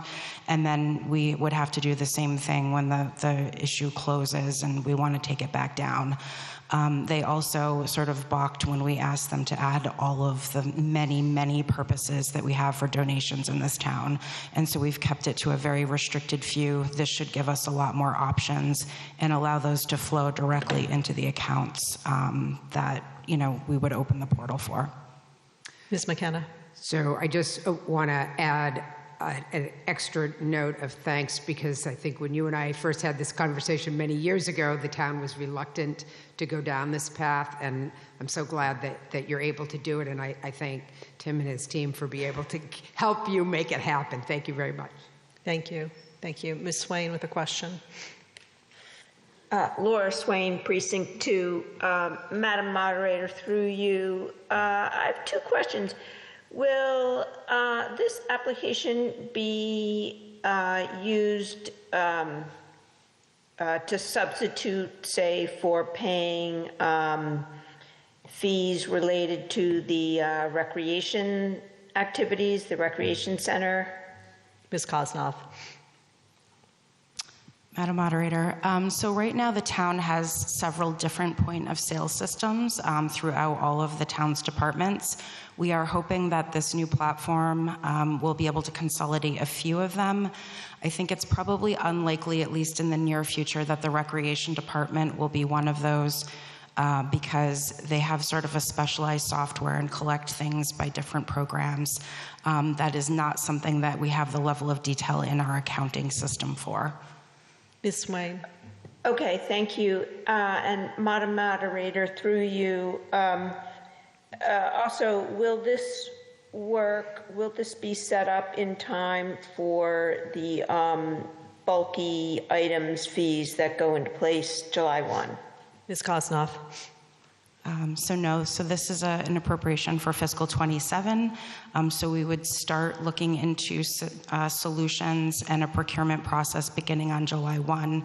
It likely will take some time to get that up and running, and will definitely require a transition period with the public, because it will require everybody that pays online for their tax or utility bills now to then change over to a new system. So we're expecting that this is going to have to be a very strategic rollout period. Ms. Swain. Okay, thank you. Mr. Avalone with a question. Bob Avalone, Precinct 8. As this is explained, it makes a lot of sense. It sounds like it would save a lot of staff time and efficiency. Do you believe that this would recoup the cost that we're spending on this over time in terms of time saved by staff, if you understand that question? Ms. Kosnoff. Through you, Madam Moderator, currently the finance team is actually not authorized for overtime. So what it will hopefully do is improve the timeliness of processing. So the staff gets whatever they can do in the day, but they do not stay in do overtime in order to do this. So from that perspective, we don't expect a time or a cost savings. However, we are looking to do some other things like move to quarterly billing. When you have extra transactions, doubling the amount of transactions a year for everybody's water and sewer, something like that could require another staff person. We are hoping that this will avoid having to add additional staff in order to make processing more efficient. Mr. Avalone. Okay, when I pay my real estate taxes online or my water and sewer bill, I get a fee charge for that. Would that be eliminated with this system? Ms. Kosnoff. Through you, Madam Moderator, we expect that there will still be a fee associated with the processing.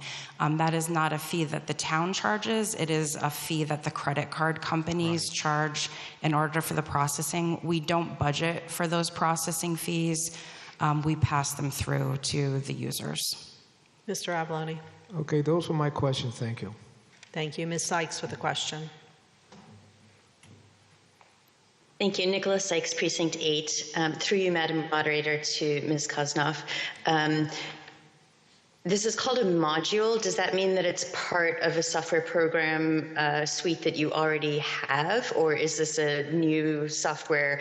I'm a little unclear as to whether it still needs to be decided on what you are getting, or if you already have something in mind. Ms. Kosnoff. Through you, Madam Moderator.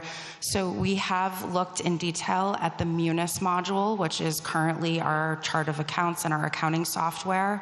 And we do think that that solution would work well, but we will go through a full procurement process and look at other options as well. Ms. Sykes. Thank you. Through you, Madam Moderator, to Ms. Kosnoff. Would this be a one-time fee, or would it be an ongoing charge from year to year? Ms. Kosnoff. Madam Moderator, what is requested tonight, the $115,000, I think, is the one-time implementation fee. Any software is going to have an ongoing annual maintenance cost as well, which we're expecting is somewhere in the range of $15,000 a year. Ms. Sykes.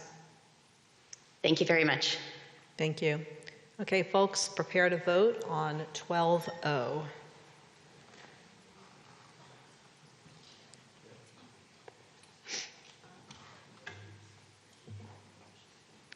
All those in favor of the motion under 12-0, press yes. All opposed, press no. Please press the blue cast your vote button. Make sure you get the proper feedback.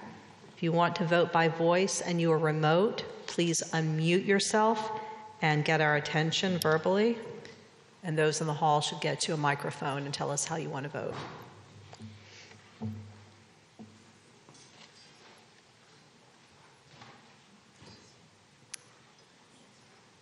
Let's close the vote.